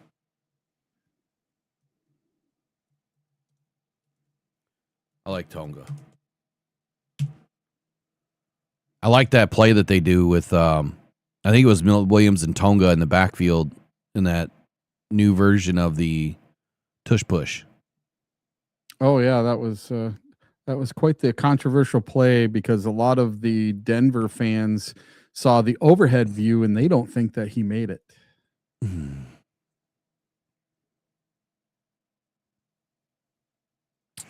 they didn't really push on Drake May. They more or less they were trying to push the pile, yeah. Yeah.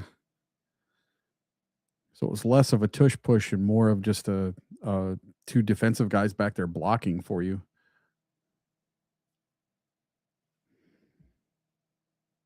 All right, so Ludell Wesley says, we couldn't get 1 yard consecutively against Philly quarterback sneak. Can get at least one. We shut down Philly in that game. They didn't get the tush pushes. So somebody also said Jalen Hurts can't do it against us. Yeah. So there's that. And then what's the other one? Thomas Rowe. In 2 years, Mike McDonald makes a Super Bowl, and Mike Vrabel, first year with the Patriots, get to the Super Bowl, and we have our third OC and continually have a bottom 10 defense. Well, we had a top 5 defense, and until we had all the injuries. So after week 9, that's when our defense started to slide off. Again, you have to take consideration to the injury factor. You have to. A lot of these other teams are healthy, very healthy. Look at the 49ers. I said that they didn't deserve to be there. They lucked their way into it. People are saying, well, look at the 49ers. They got all these injuries. How are they doing it? Look at the schedule they played. And then as soon as they go in and play a decent team, what happens? Yeah, it was worse than that, man. They got mollywopped in the playoffs.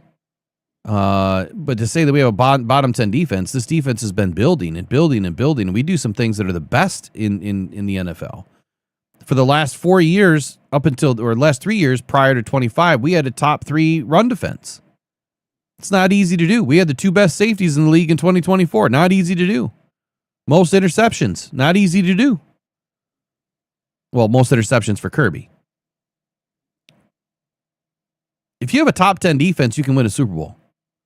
And the Lions definitely have a top 10 defense when we're healthy. 1,000%. And it's not like you can stack your team with a bunch of Pro Bowlers and be able to afford them.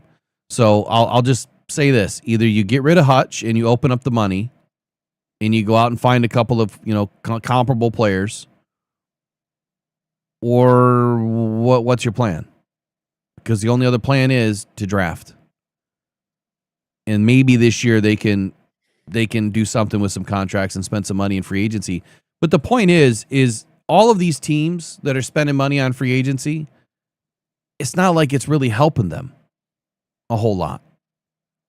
Sam Darnold is the reason why the Seahawks are in the Super Bowl.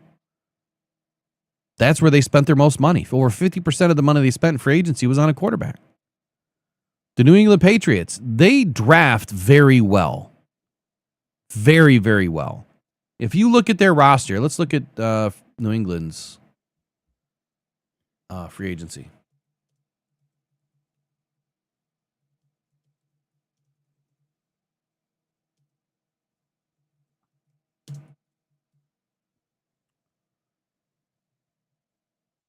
Is there any names that just pop out to you right away from New England? What's that? Oh, I'm sorry, not New England. Seattle.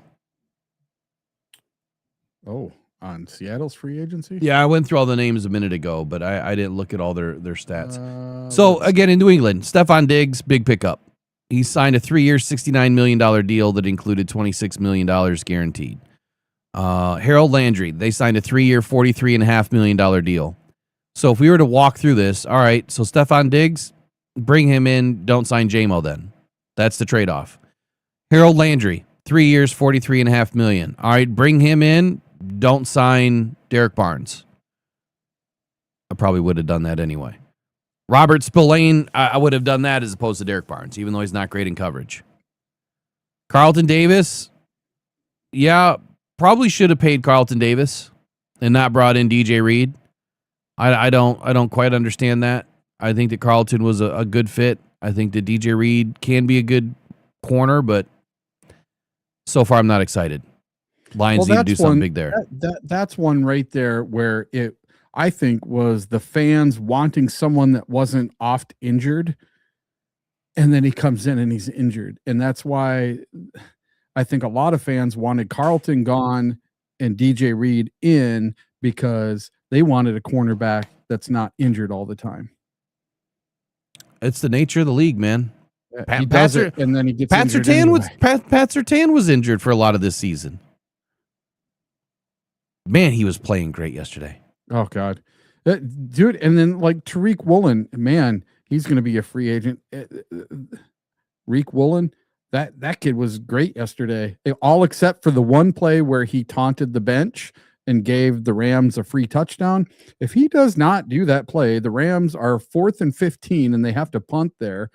He gifted them a free touchdown. Now, he gifted me a free touchdown because Puka caught that touchdown, and that ended up hitting one of my parlays.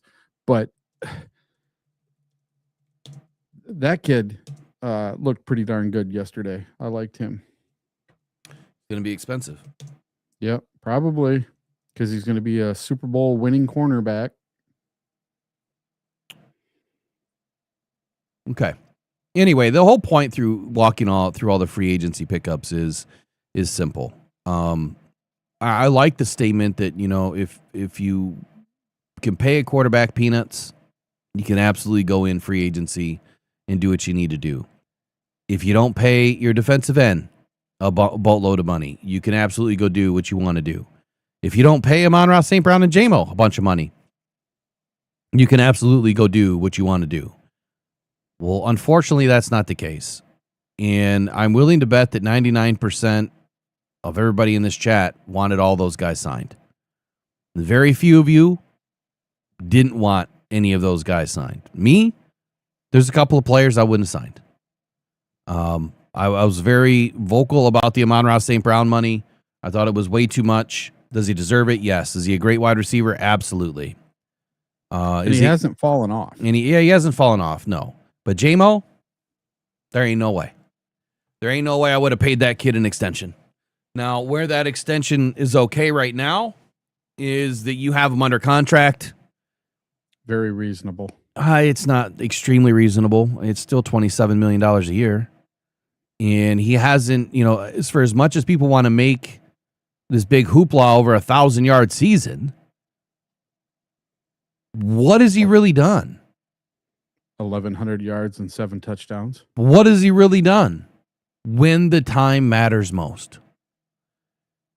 Now, hopefully some other teams look at that and say, okay, he's still fairly young, and we need a number one, and we run more of a spread offense.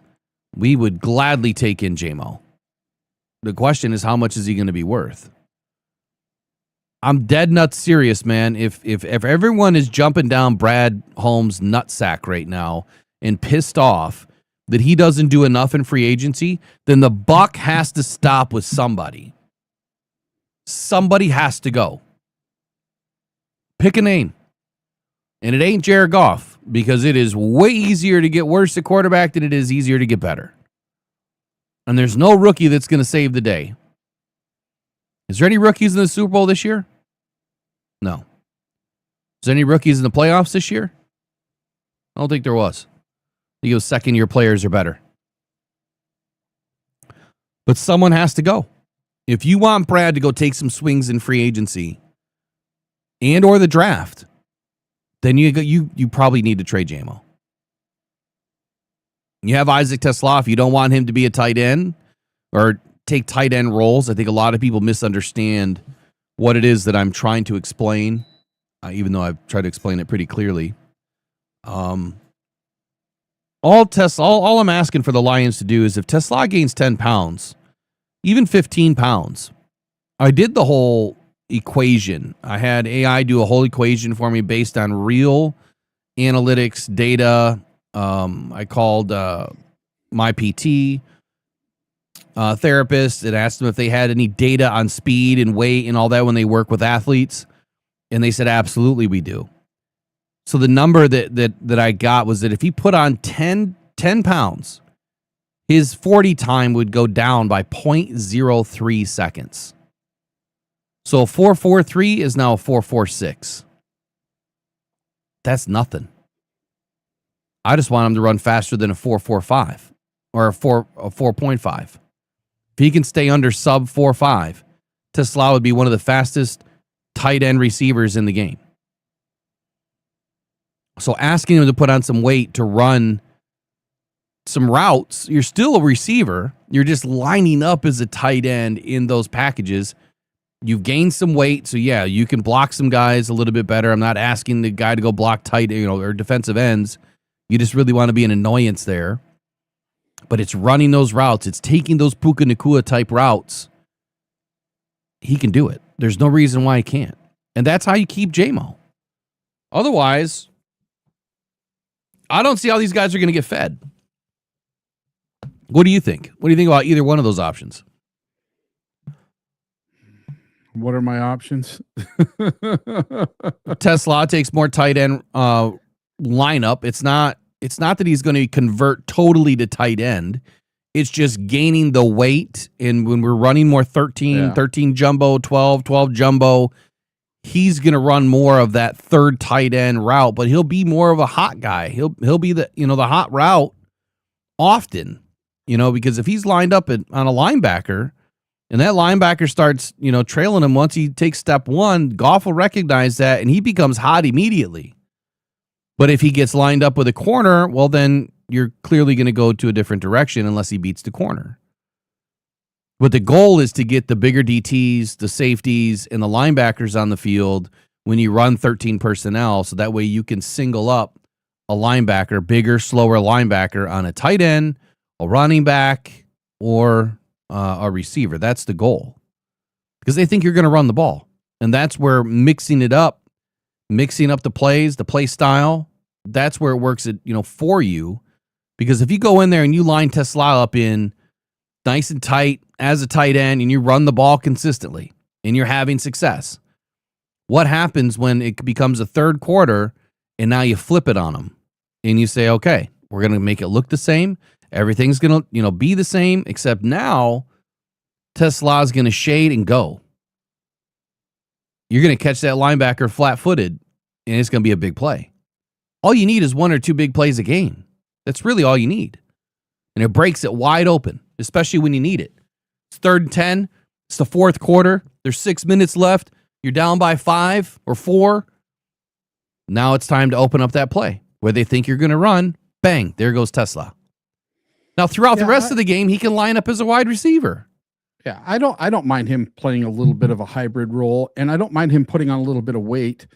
He's going to learn, just like J-Mo did, that you need to have a little bit of muscle to get through some of these DBs, whether it's a cornerback, a safety, or a linebacker. Sometimes you have to be able to force your way to where you want to go. And I think he learned that a little bit this year, especially down in the end zone. There were a few times he just couldn't get open because he couldn't get off his guy. And so I have no problem with that. But what I would have a problem with that is if the Lions did not draft or bring in a free agent tight end. We need more tight ends. I'm sorry. We got caught with our pants down this year, not having enough qualified tight ends on our roster. Shane Zylstra and these other guys that were on the roster, they just were not enough, because losing Brock Wright, and then on top of it, you lost Sam. That destroyed our season. We didn't have a tight end. We had no competent tight end. I can't remember the name of the 3 or 4 guys that we brought in, but they just weren't worth a darn. We need competent actual tight ends, guys that can do the job, and having Sam back, that's going to be huge. But who knows what the future holds for Sam Laporta? We don't know if he's in the same boat as Kirby. Well, he's got a lower lumbar issue. It was a disc issue. It was replaced or repaired. More than likely, he has what I have. He has decompression. He's got rods and pins and everything in place. He's going to lose mobility. He's going to lose a lot. Now he's an athlete, so he's got the best of the best when it comes to doctors and rehab and cryo and everything that you need. Hyperbaric. It's all expensive stuff, man. I could spend $100,000 a year easy on just therapy. Just going into hyperbaric therapy alone is like $100 an hour. And to do that once a week, plus everything else, it adds up quick. Couple of things in the chat. I'll come back to this. Actually, no, I'll finish it. Your options were turning Tesla into that hybrid tight end role that we desperately need, especially inside this offense. He needs to gain some weight. He's not going to lose very much speed. If he gets stronger at the point of attack, he can block better. If he gets stronger at the point of attack, he'll be even better in contested catches. So there's that, which hopefully the Lions catch wind of it. I'm sure Dan is already thinking about it. And then you have the second option, which is, how do you manufacture better offense? How are you going to get the ball to everybody when you have Isaac Tesla, who should be number 3 this year, and J-Mo, who should be number 2, and Amon-Ra St. Brown, that's number 3? You're going to run spread. You'll still run 11, and whether that's in tight or in spread, I'm hoping it's more spread. But when you're not in that formation, which they should be running at least 50% of the time, how are you going to get the ball to your playmakers the other 50% of the time when the majority of it is running in tight ends? That's where Tesla becomes a weapon, because he's fast. He's taller than Sam Laporta. He's only 20 pounds lighter than Sam Laporta. And if you utilize him as a pass weapon, catching weapon as a tight end, it's a win-win, right? Secondly to that, J-Mo, if you are running more bunch formations, 13 personnel, 13 jumbo, 12 jumbo, and you're only in 11 50% of the time, Jamo's going to be underutilized, but we're not really going downfield anyway. Sure, we've chucked the ball 50 yards a handful of times, or 40 yards, or 30 yards, but the spread offense is kind of dying. Or not the spread, the vertical offense is kind of dying in the league. This league has been primarily rolling with, deep break-ins and sorry, something just caught my eye. In crossers, in less vertical game. The vertical shots seem to happen when you need a prayer. You got a good mismatch. It just, not a whole lot of teams seem to be going downfield very often. At least not more than the Lions, because Jared Goff has been consistently a top 3, top 4 quarterback in the league with the most air yards. The most, throws completed for over 20, 30, 40, 50 yards. Jared Goff's at the top of the list. So what is that going to do to Jamo, who has not shown that his route tree is as developed as it should be? He admitted the fact that he's not strong enough. And in this new offense, if you're in condensed formations like we were last year, he just admitted the fact that he was getting knocked over. He wasn't able to fight through traffic. So why not put him on a team that is using a little bit more spread, that is doing a little bit more vertical, that is trying to isolate one-on-one man situations, right? And he'll be able to take full advantage of that.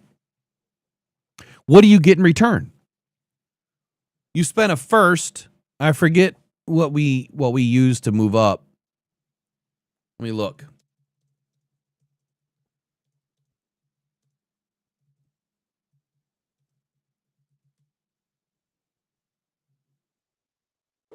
All right, so the Detroit Lions traded pick 32, pick 34, and pick 66 to go up to number 12, and we got number 40 and number 46 back.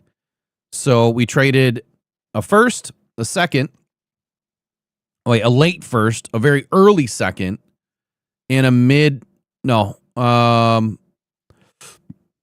early third to move up to 12, and we got a late third back. So if you minus those two, the Lions would need to get, I think, an early second and an early third.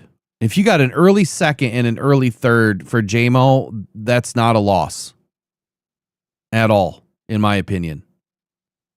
Yes, you spent the number 12 overall pick on him, but you only gave up a late first and a very early second and an early third, but you got a mid-second back. So early second, early third, I think that's plenty at a minimum. You trade Jamo somewhere for those picks. What can you do with those picks? Right? You could package those picks and move back up into the first round, and now you could go grab your Avril Reese, or maybe you can make a play for Ruben Bain if that's your cup of tea, or you can go get the best left tackle in the game. There's a lot of options. There's a lot of things that the Lions could do with those picks. You could go up and grab one of the better safeties in the league, or one of the better corners in the league. There's a lot of things that you could do where the Lions could use those picks to move up. So what do you think?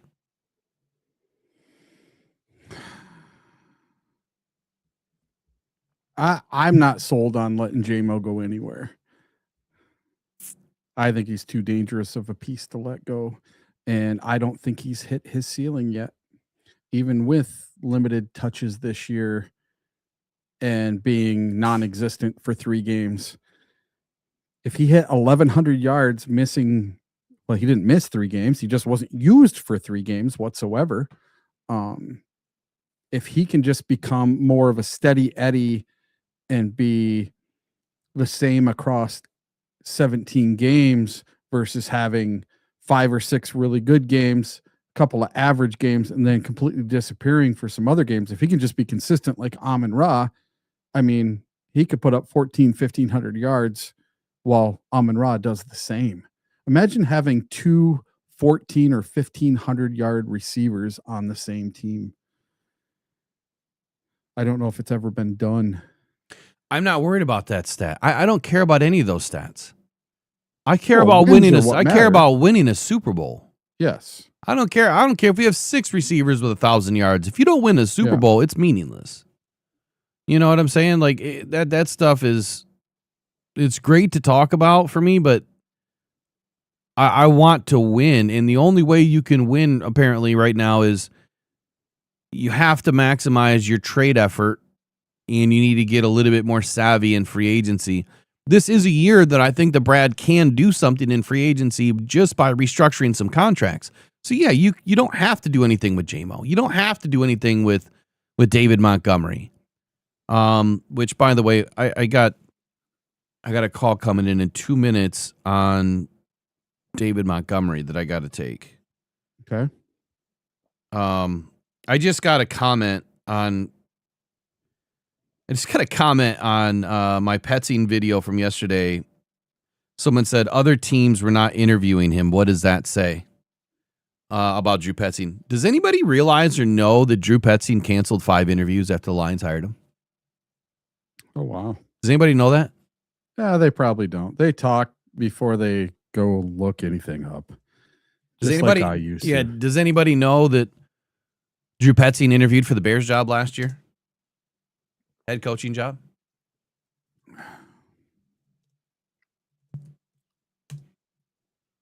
Let's see if I can find the information here of the interviews that he canceled. I don't think that I have it. And what I see now, here's the hilarious thing. A week ago, when this hire came out, I guess I shouldn't be baffled by this. It's clickbait media today. That's what we get, especially in Detroit. Everybody was trashing Petzing, right? I wasn't. Mm-hmm. Eric wasn't. Eric just wants to hear from the guy. But I wasn't trashing the guy.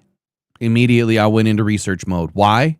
Someone says that I was shocked, and now that I'm all in on Petzing and blah blah blah blah. I don't think I was shocked. I think that I was uneducated, and he wasn't on my bingo card. Yeah. It's that simple. Said, who? Right, because very simply, the guy didn't have a scheduled interview that we knew about because it wasn't reported because it was a lateral move.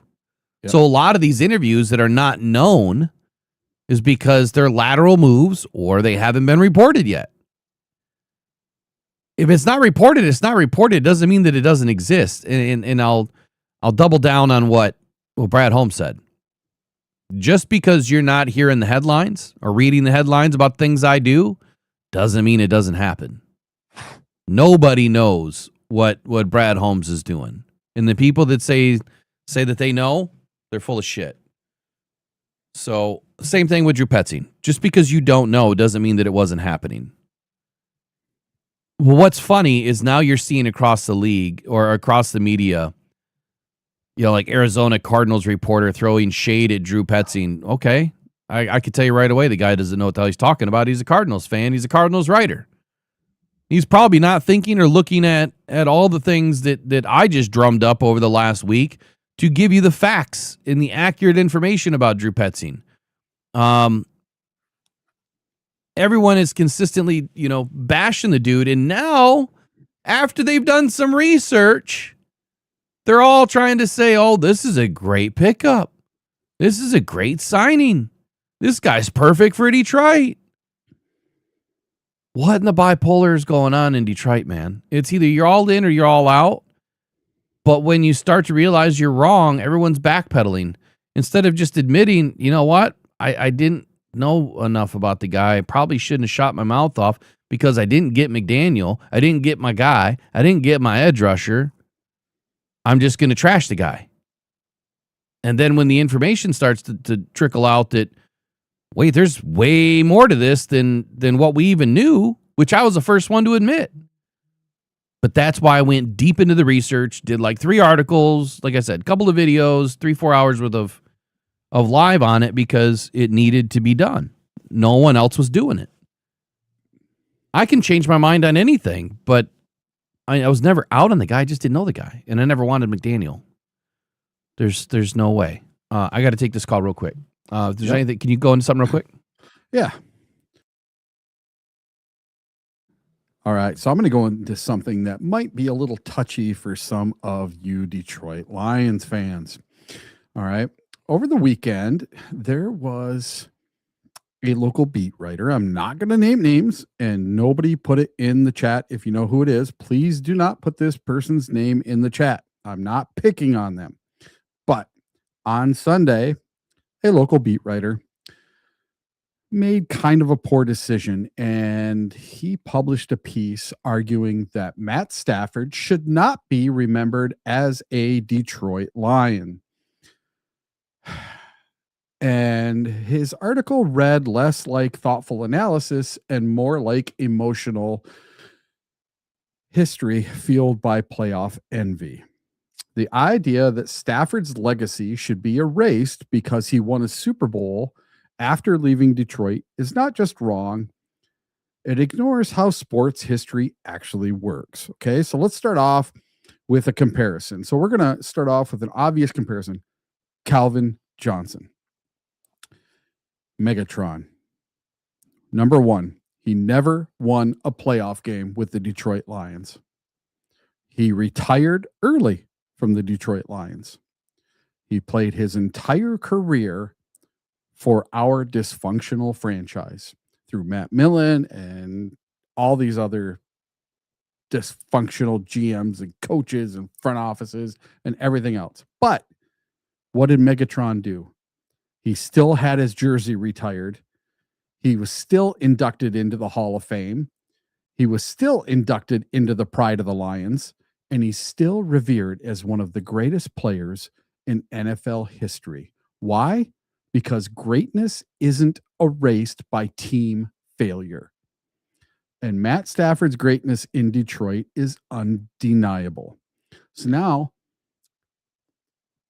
if you go back before Matt Stafford left Detroit and went to the LA Rams, let's just talk about a few things that he did for the Detroit Lions. He is still the passing yards leader. He is still the passing touchdowns leader.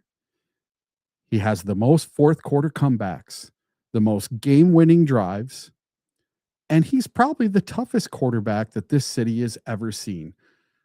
I mean, this guy literally played with a separated shoulder, and I just watched the film of it again yesterday because it's the longest clip in NFL films history.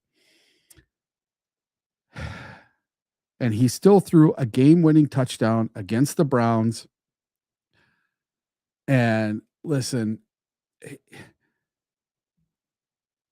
he was competing and bringing rosters that were absolutely horrible and keeping them relevant even after Calvin Johnson retired. And to say that his Lions resume should evaporate like snowflakes is disrespectful, not to just Stafford, but to every fan who watched him take a hit after hit while he was with the organization that failed him. He didn't fail the organization failed him. There was only one season where they actually put a decent defense around him and a decent offense. That was the 2014-2015 season. So listen, one of these days, I don't care what he does with the Los Angeles Rams. He's won one Super Bowl. He's made it to 2 NFC championship games with the Rams. He's made it to the playoffs basically every season with the Rams.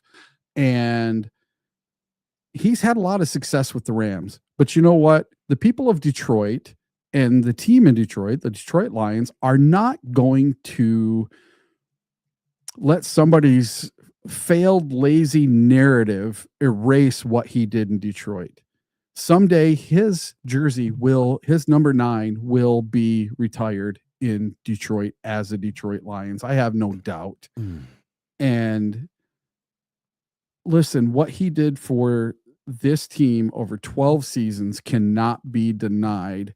So to say that he will not be remembered as a Detroit Lion, to me, that's like a slap in the face.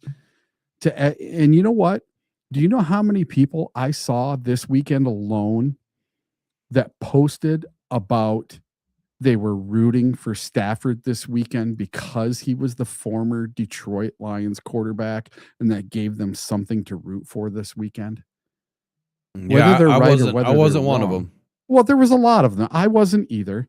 You know, I've separated myself now. Now in 2021, when he went on to success and the Lions didn't, we went 3-13-1.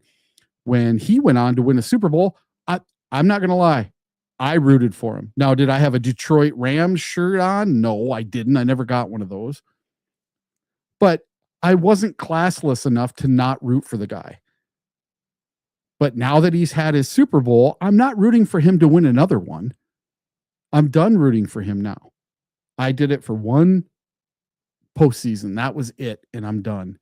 And I will accept him with open arms when he comes back and does his little ceremony, or when he joins the Pro Football Hall of Fame 5 years after he retires. I will have no problem going to Canton and watching him get put into the Hall of Fame. I will gladly do that. Whether he goes in as a Ram or as a Lion, I don't care. He was a Lion for 12 years. For over a fifth of my life, he was the quarterback of my favorite team. He was the quarterback for my team longer than any other quarterback I've ever had in my lifetime. So when he does go into the Hall of Fame, I'll be there to root him on. I don't care whether he goes in as a Ram or a Lion. That part doesn't matter. But I can guarantee that some of the people that go in and talk for him will be former Detroit Lions players. Oh, absolutely. So if I caught your question, or should Stafford be remembered? Yeah, should he be remembered as a Lion or just as a Ram? And who wrote? I'm not. Never mind. You said you weren't going to say. Yeah, I can't believe someone would write. Was the narrative saying that he shouldn't be remembered? Yeah, he shouldn't be remembered as a Lion at all. He should just be remembered as, like all of his resume just evaporates like a snowflake when he leaves and goes to the Rams. Like, you forget everything that he'd ever done for the city of Detroit. The dude spent 10 years. Over 10 years of his life in Detroit, 10 seasons in Detroit, more than 10 seasons, I think. I thought it was 12. It might have been 12.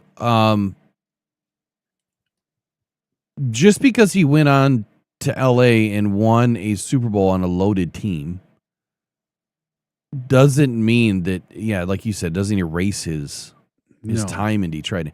He set all sorts of records, franchise, NFL, you name it. Inside Detroit. Now, I get it. We didn't have a bunch of playoff wins. We didn't win a Super Bowl. We also didn't have competency above the head coaching position. Honestly, maybe not even then. But consistently putting new coaches around Stafford was not the answer. I mean, he was going to be on his 5th or 6th offensive coordinator, and that's why he's like, yeah, I'm done. If I got to do this again, I'm going to another team. Stafford should be inducted into the Pride first ballot. As far as Hall of Fame, I think so. He'll be first ballot. It absolutely have to remember him, 1,000%. I don't know why you wouldn't. But you're saying remembering him. Why? Like to be in the Pride, right? Is that what you're saying? But part of the reason why he will be a Hall of Famer, not just for the Lions, but a Hall of Famer, is because of what he did with the Lions for those 12 seasons. Mm-hmm. Not just what he did with the Rams. He had so many NFL and Lions records, it wasn't even funny.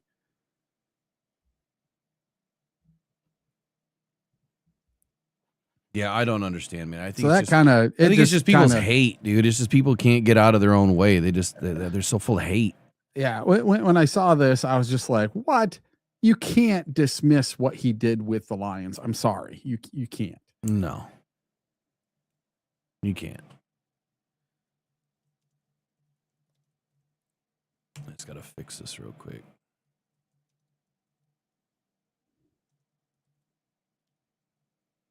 Yeah, and he made it through Matt Patricia. He made it through Dan Quinn.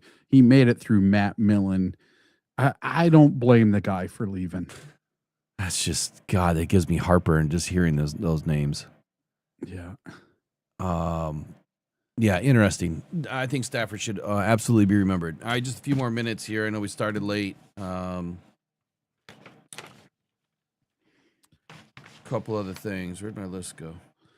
Well, I have a real quick little thing. Go for it. So Drew Petzing, we hired him as our offensive coordinator. Well, his former head coach, Jonathan Gannon, was hired by the Green Bay Packers this weekend to be their defensive coordinator. So that is going to make for some interesting, I know all about him. Well, I know all about him. Offensive coordinator versus defensive coordinator with the Lions and the Packers this upcoming season. So free agency work. One, I want to thank everybody that sent in emails over the weekend. I printed them. I'm assembling everything today. I started digging in on some of the guys, but as far as we got free agency and we've got draft coming up. Tomorrow, we have the Shrine Bowl. I will be live for that. If you remember last year, I did the Shrine Bowl and the Reese's Bowl. I was going to go this year. I can't because I'm in the middle of selling a house, building a house, and everything else. So I got to pick and choose my battles. As far as I'll be live for it, but if you remember last year, we found a lot of really good players to look at, to follow, to work up. I think pretty positive Tesla was on my list for that one. I remember talking about him in one of my videos. There was some other big time players that we saw that should have been Lions, but we got one of them. I think he was in the Reese's Bowl, if I'm not mistaken. Which one's that? Tesla. Oh, okay. Yeah, like he was a late invite and all that stuff, but yeah, he played pretty well. We've got one Lion coach on the Shrine Bowl, and that is Dre. It's Thompson,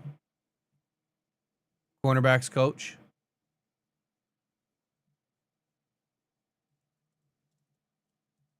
Hold on.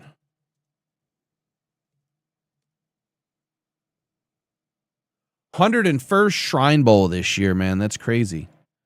101 years. You want to talk about something that's just as fun as going, to the Hall of Fame game and all that stuff. Like, this is one that you have to get. You have to do at some point in your life. You have to do it. But this season, the Lions have one coach, and that is Dre Thompson, defensive backs coach on the west side. He's on the west side. As far as Green Bay, what about the Bears and the Vikings? What's that? What about Dan Skipper? Who's he? He's not. Coaching? He's not on the list. Oh, because he's coaching this weekend. He's probably an assistant or something. Yeah. So Green Bay Packers, Sean Mannion is the offensive coordinator. And let's see, who else is in from the NFC North? And those are on the west side. On the east side, Minnesota Vikings, Deron Montgomery is the running backs coach. And that's it. I don't see anyone listed on the Bears. I don't see anyone listed on the Bears. All right, so you're probably all wondering, well, before I say that, I think that we need to take a closer look at defensive backs here in the draft. With Dre Thompson getting an up close and personal eye, doesn't mean that that's the only position that we're looking at. Obviously, the Lions are going to have plenty of eyes and ears on the ground, and especially at the Reese's Bowl. Brad loves both of these.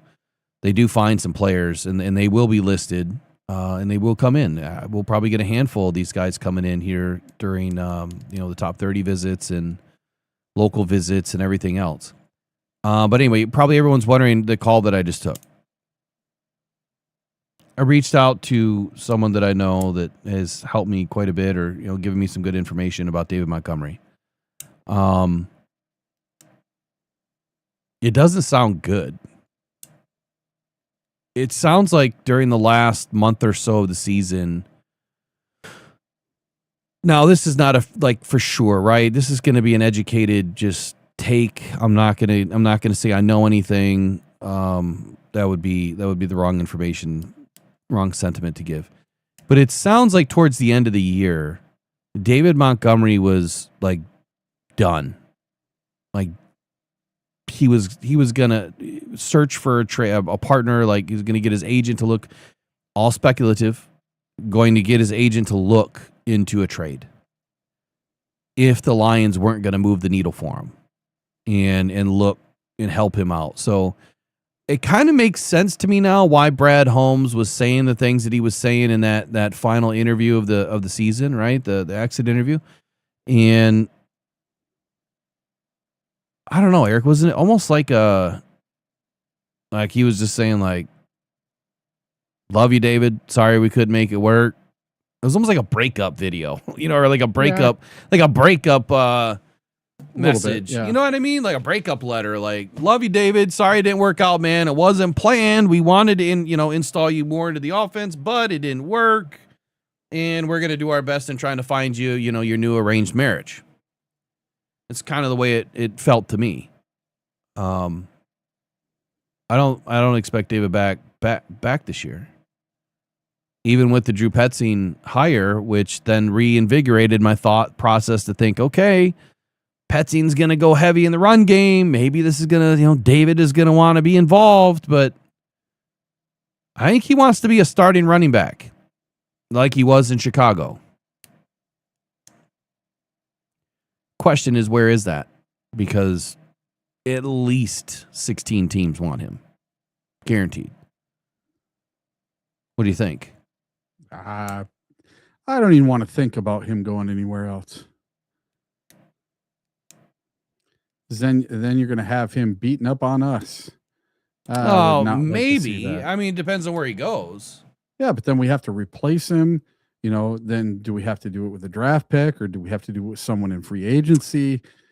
Is that person going to be as good? Then you're going to have all these fans losing their mind over, okay, now we traded him away, we got this for him, and now we brought in this guy. So I'll be honest, that guy is going to have a bullseye on him no matter what he does. Oh, of course, but we can't ignore the fact that this is the NFL, right? We can't ignore the fact that running backs are really a dime a dozen, and typically running backs are washed up within 5 years. They are injured way too often. David stayed pretty healthy. The question is, do you get younger? His contract is manageable. Talking $8-9 million for this year and next year. A lot of teams would love to have that kind of money as a number one running back on their squad. The Lions don't necessarily need David Montgomery with Jahmyr Gibbs and giving Gibbs a little bit more of the share. You have Jacob Saylors already on the squad, and Jacob Saylors is absolutely going to be able to replace what David Montgomery can do. Now, he's not going to be David Montgomery. I love that. I like David Montgomery. I think he's a great football player. I think he's great for the locker room. But when you compare, height, weight, speed, and his ability, you can't tell me that Jacob Saylors doesn't have the same ability as David Montgomery. Size-wise, they're very close. You will be able to find a running back that is in that same category as David Montgomery in the 3rd or 4th round. There's going to be a ton of free agents available this year. Matter of fact, I think Nick Chubb, Kareem Hunt, Michael Carter, DeMarcado, Bam Knight are all free agents. Some of which were just with Petzing. So if Petzing trusts one of them to come in that knows his system, and you're just a backup to Jahmyr Gibbs and playing in this hybrid system, you need a blocker David Montgomery is terrible at blocking. I'm not trying to be negative on the guy, but the tape don't lie. He misses a ton of blocks. He's also had some really good blocks. The point is I think that we need to get bigger and stronger. Now, if David wasn't going anywhere, I wouldn't even be saying this.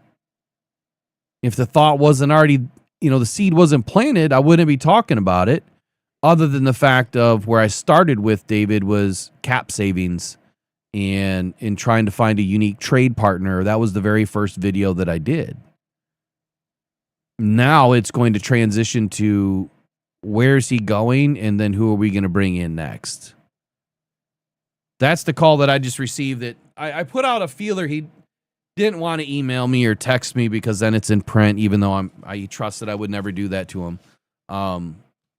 That's why, I had a brief conversation. I kept asking him, is this accurate? Is this verifiable? Is this, I don't want to talk about it unless it's something that you think is possible. And at the end of the day, he feels that it's very possible, bordering likely, that David Montgomery might not be here in 2026. I think the ball's in David's court, honestly. I don't know that. But you would think that if he was disgruntled, which is the word that I was given, was not happy towards the end of the season. You saw it, Eric. You've pointed it out that he wore it all over his face. What do you do now? I was pissed off. I thought they didn't use him enough either. You put him in for one drive, he goes 14 plays right down the field and scores a touchdown, and then you don't put him in for the rest of the game, and we lose the game. That just doesn't make any sense to me. I thought it was a coaching failure with David Montgomery this year. Completely. I love the whole season. I love how people put words in my mouth. Like Mr. Thomas says, "Oh my God, good running back tandems are not a dime a dozen. Trading Mac is insane." I never said the word tandem. Not once. Didn't say the word tandem. I said the guy David Montgomery. But you need to go ask Brad Holmes that question. Running backs are a dime a dozen in today's league. Yes, they are. Running backs, not tandems. No, it is going to be extremely difficult to replace what Sonic and Knuckles are if that's where this goes. It'll be extremely difficult. But the dynamic between those two and for those two was completely shattered when Johnny Moe came through the door. Yeah. And absolutely, King says, Gibbs missed blocks too? Absolutely. He absolutely did. And that's why I'm saying the Lions need to go find someone that is a much bigger, better blocker that can also tote the rock. Because in this new system, these running backs are going to be asked to block. And they have to block well. Hopefully our offensive line gets fixed, but we had a problem last year. Anytime we had an uncovered blitzer or an uncovered defender that was coming hot, how many times did they get Jared Goff? Almost every time. So we have to be able to pick these guys up. That's where some of these jumbo sets will help with, more guys that get picked up. We go up against a very unique defense in Minnesota. Guess it depends on if Flores really stays or not. But I think that you're going to have an evolution this year of going forward, but also going back. Dan said it himself. They want to get back to what they were doing in 22 and 23. If you go back and look in 22 and 23, they are running bigger sets. I love David Montgomery as much as the next guy. And I really like the statement that someone just made in here too is, I see my son's up in here. Hey, good morning, Chris. We have to finally be able to not be emotional about players and trades. Sell high. Sometimes. Dynasty Builder 1. Love that statement, man. That's what I'm all about. I would be the fans' worst GM. But you know what? I think that at some point we would have some success. At some point, you would hope. And so what I'm going to do this year is I'm going to put out my GM plan if I can pull it off and say, it's kind of what I would do for free agency in the draft anyway. It's really what it is. It's just coded in the words of mock drafts and free agent frenzy and all that. I'm going to put a GM plan together, I think, and I'm going to write it out. This is what I would do and why. These are the players that I would, make hay with. These are the players that I'm going to run away, from, and these are my reasons why. Last year, it was Kirby Joseph. When the ether's high, man, you strike while the iron's hot. You get those draft picks, you move on. We're not even talking about it right now. We're not even talking about Kirby Joseph last year. Had the Lions traded him, maybe they would have got a first. Maybe they would have got a second and a third. But they would have brought in his replacement. And maybe at the end of the season, that rookie would have gotten a lot of time in the game and could have showed us that he was pretty good. Nick Enamaware, that's the guy that I wanted. And where is he right now? Isn't he on this short list for Defensive Player of the Year? Defense something crazy. I don't know about that. Maybe Defensive Rookie of the Year. That's what I meant. Yeah. Let me pull it up. I'm pretty sure he's on the list. Well, he's going to a Super Bowl. And he made a couple of big plays in the last 2 playoff games. That's the guy that I wanted. And everyone's like, no, Will. He was the one that was chiseled out of friggin' marble. That guy was the man. I've never seen a safety that looked like that. He was the what do you call him? The wide receiver, DK Metcalf. He was the DK Metcalf of safeties. Yeah, Built the dude just is like him. Dude is massive. So let me see if I can pull up this list. Here we go. Not most valuable player. All right, let's run through this list. MVP: Josh Allen, Trevor Lawrence, Drake May, Christian McCaffrey, Matthew Stafford. Stafford's going to get it. Stafford, I agree. Defensive Player of the Year: Will Anderson, Nick Bonito, Myles Garrett, Aiden Hutchinson, Micah Parsons. Myles Garrett. I agree. 2 for 2, Myles Garrett.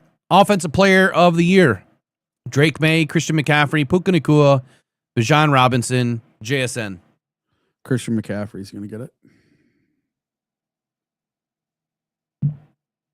I think so too. And I think that it's going to go like this. I think it's going to go McCaffrey, May, and then JSN. Puka, and then Bijan Robinson. I'm gonna put all these together today and rank them. And then Offensive Rookie of the Year: Jackson Dart. Guess what? Guess who said that Jackson Dart was going to be an amazing quarterback? Yeah. Remember when I said Jackson Dart should have been in the first round? Yep. Yeah. Jackson Dart. Mecca Egbuka. What a season for him. Now, I missed on Egbuka. I didn't think he was going to be that good, that quick. Travion Henderson, Ted Arroyo. I missed on McMillan. I did not like his college tape. McMillan and Tyler Shuck. So I am, I can't get a few things wrong, right? We're all human. Jackson Dart, Egbuka, Henderson, McMillan, Tyler Shuck. Which one? I'm going Egbuka. I want to see it be Egbuka. I drafted him in fantasy football before the season even started. He was not a waiver wire pickup for me week 1 or after week 2. He was one of my. He was the one wide receiver I thought was going to be really, really good in this draft, and he ended up being very, very solid. I mean, until he got hurt, Baker Mayfield was on the short list for MVP. And then Egbuka got hurt, and then, his other wide receivers got hurt, and then everything kind of fell apart for the Bucs. But for the first 6 weeks, I tell you, when the Lions played the Bucs, Egbuka was tearing it up until he got hurt the week before, and then he played against the Lions but didn't do much against the Lions. So are you taking Egbuka? Yeah.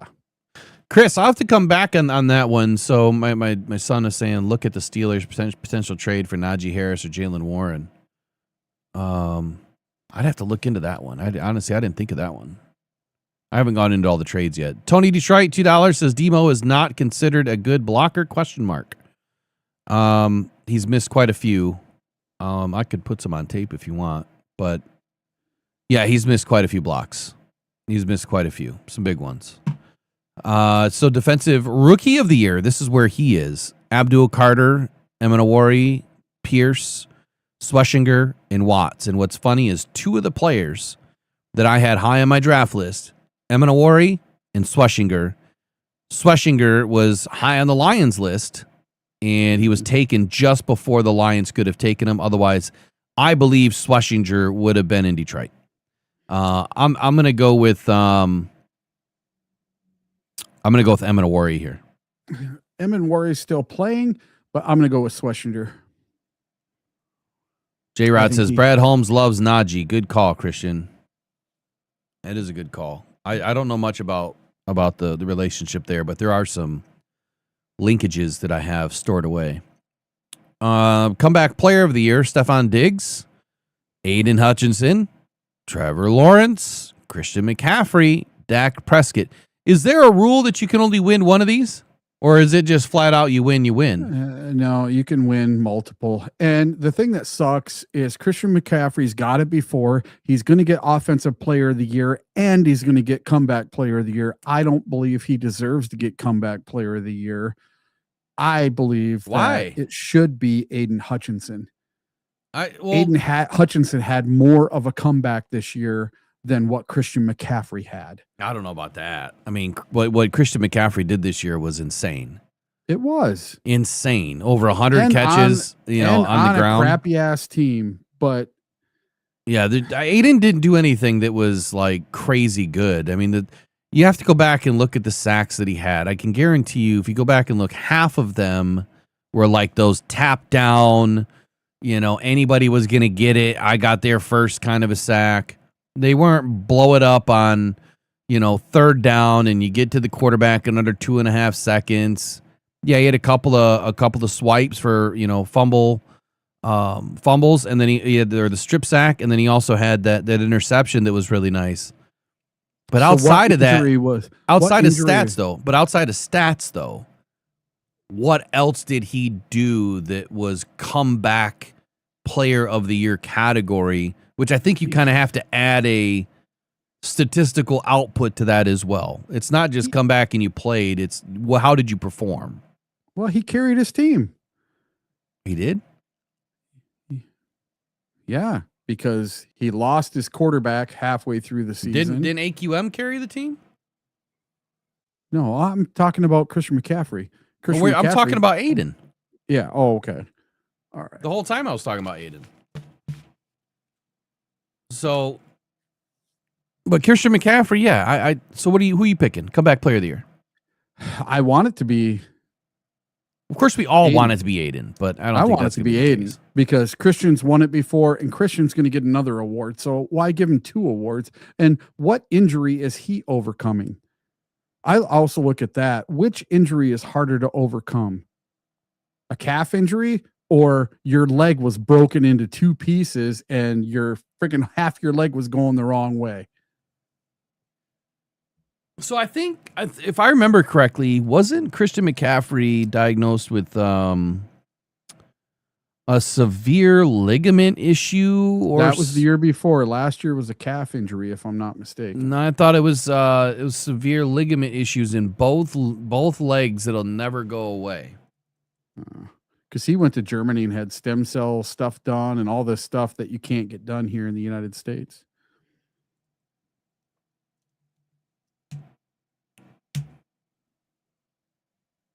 Okay, so in 2024, he missed most of the season with calf and Achilles tendonitis, the issue that sidelined him for the first 8 games, followed by a season-ending PCL sprain injury. And then in December, limiting him to just 4 games for the entire year. So he played 4 games in 24. He has calf and Achilles tendonitis and had a PCL. Yeah, so what's harder to overcome, a PCL or a leg that's going the wrong direction? Well, he has both legs that are that have this like severe. I think it's more than tendonitis, but I don't remember the direct diagnosis. I'm less about the stats on this one and what they overcame is what I'm thinking. I would partially agree with that. And for that reason, I think you do have to go with Aiden. But Which one are you picking? I'm picking Aiden on this one, hands down. But that's me. I'm not a voter. I don't get a vote. So, what did Dak Prescott come back from? Yeah. I want to know that too.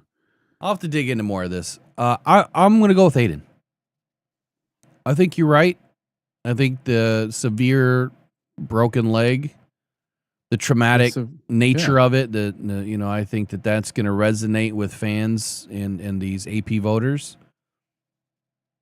I'm going to go with Aiden. I think that if they're voting Christian McCaffrey for Offensive Player of the Year, I think that just by nature of them being human, they're going to say, look, we can't let this guy win both.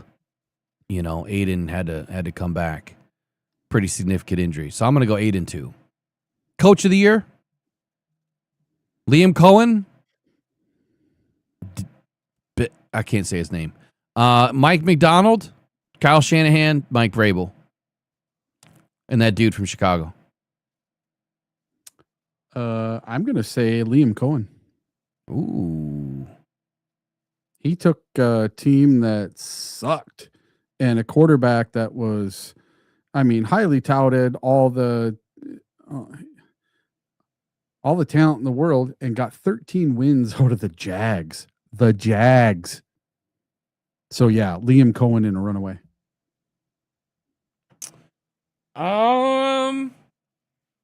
Because this is regular season. This has nothing to do with postseason stuff.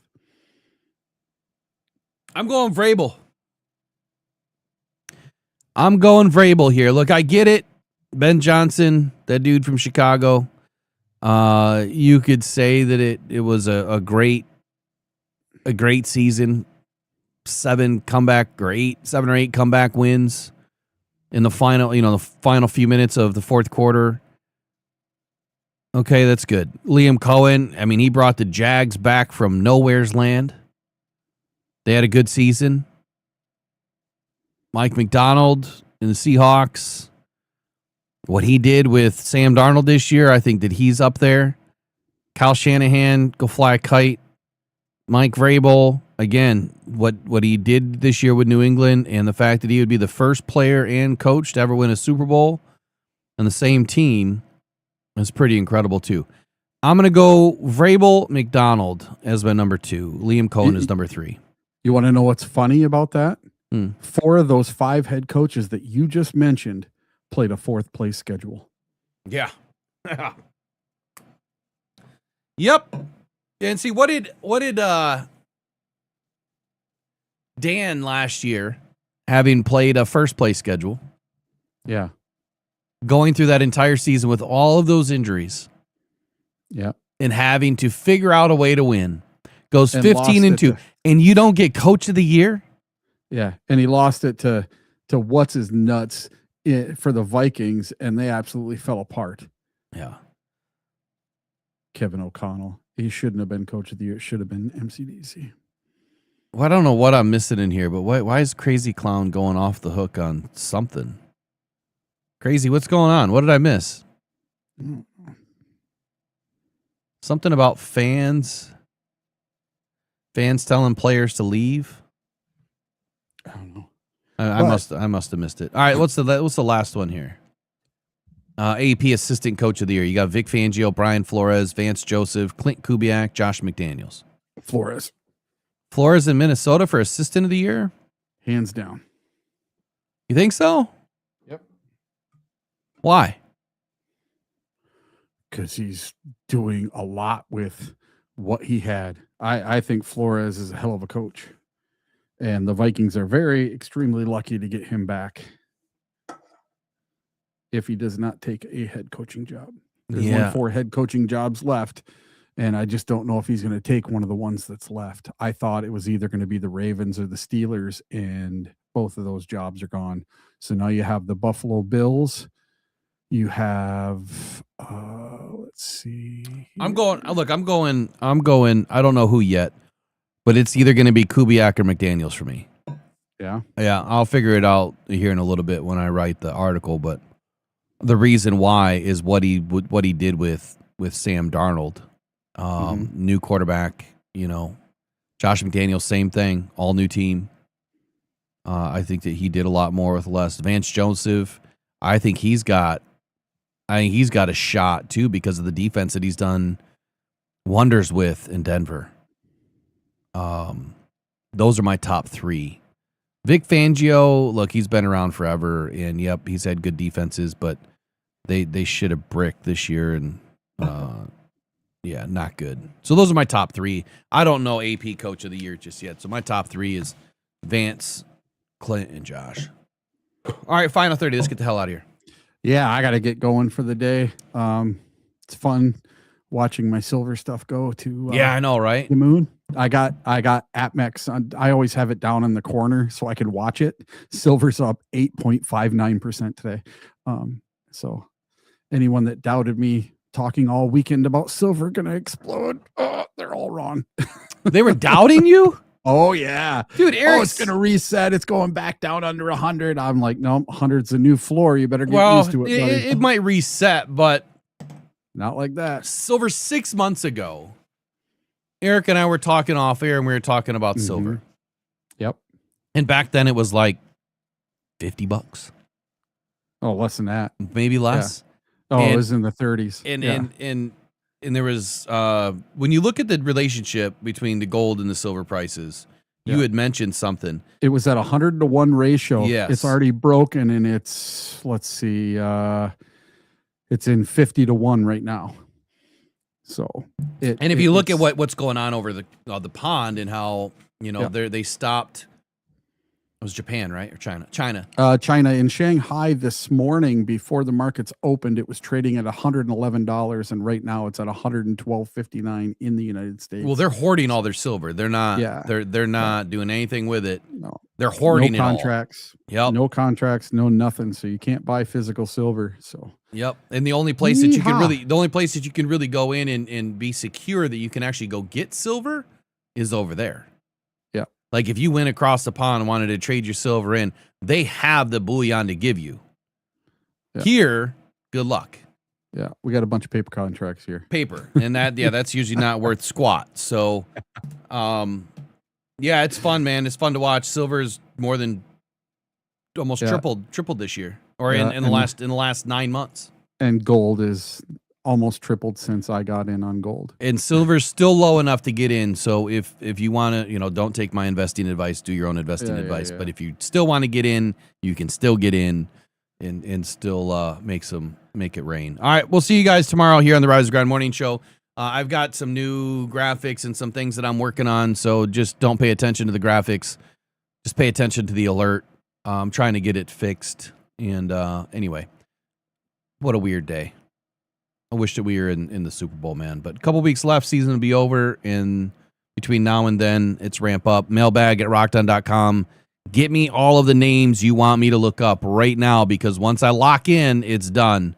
I'm only doing my top 50, and I'll do a few extras. So if you send me some things and they're not in the top 50, I may not get to them, but get them in now so that we can do some free agency work and NFL draft work. Tomorrow, I'll be live for the Shrine Bowl. I'll be live for the Reese's Bowl. And y'all have a good rest of your day. Christian, love you. Have a great day. Hopefully you're enjoying the warmer weather down in Florida. All right, take care. Go and probably go to Detroit. We'll see you guys tomorrow. Take calls tomorrow, too. Pressured by Hutchinson, he goes down.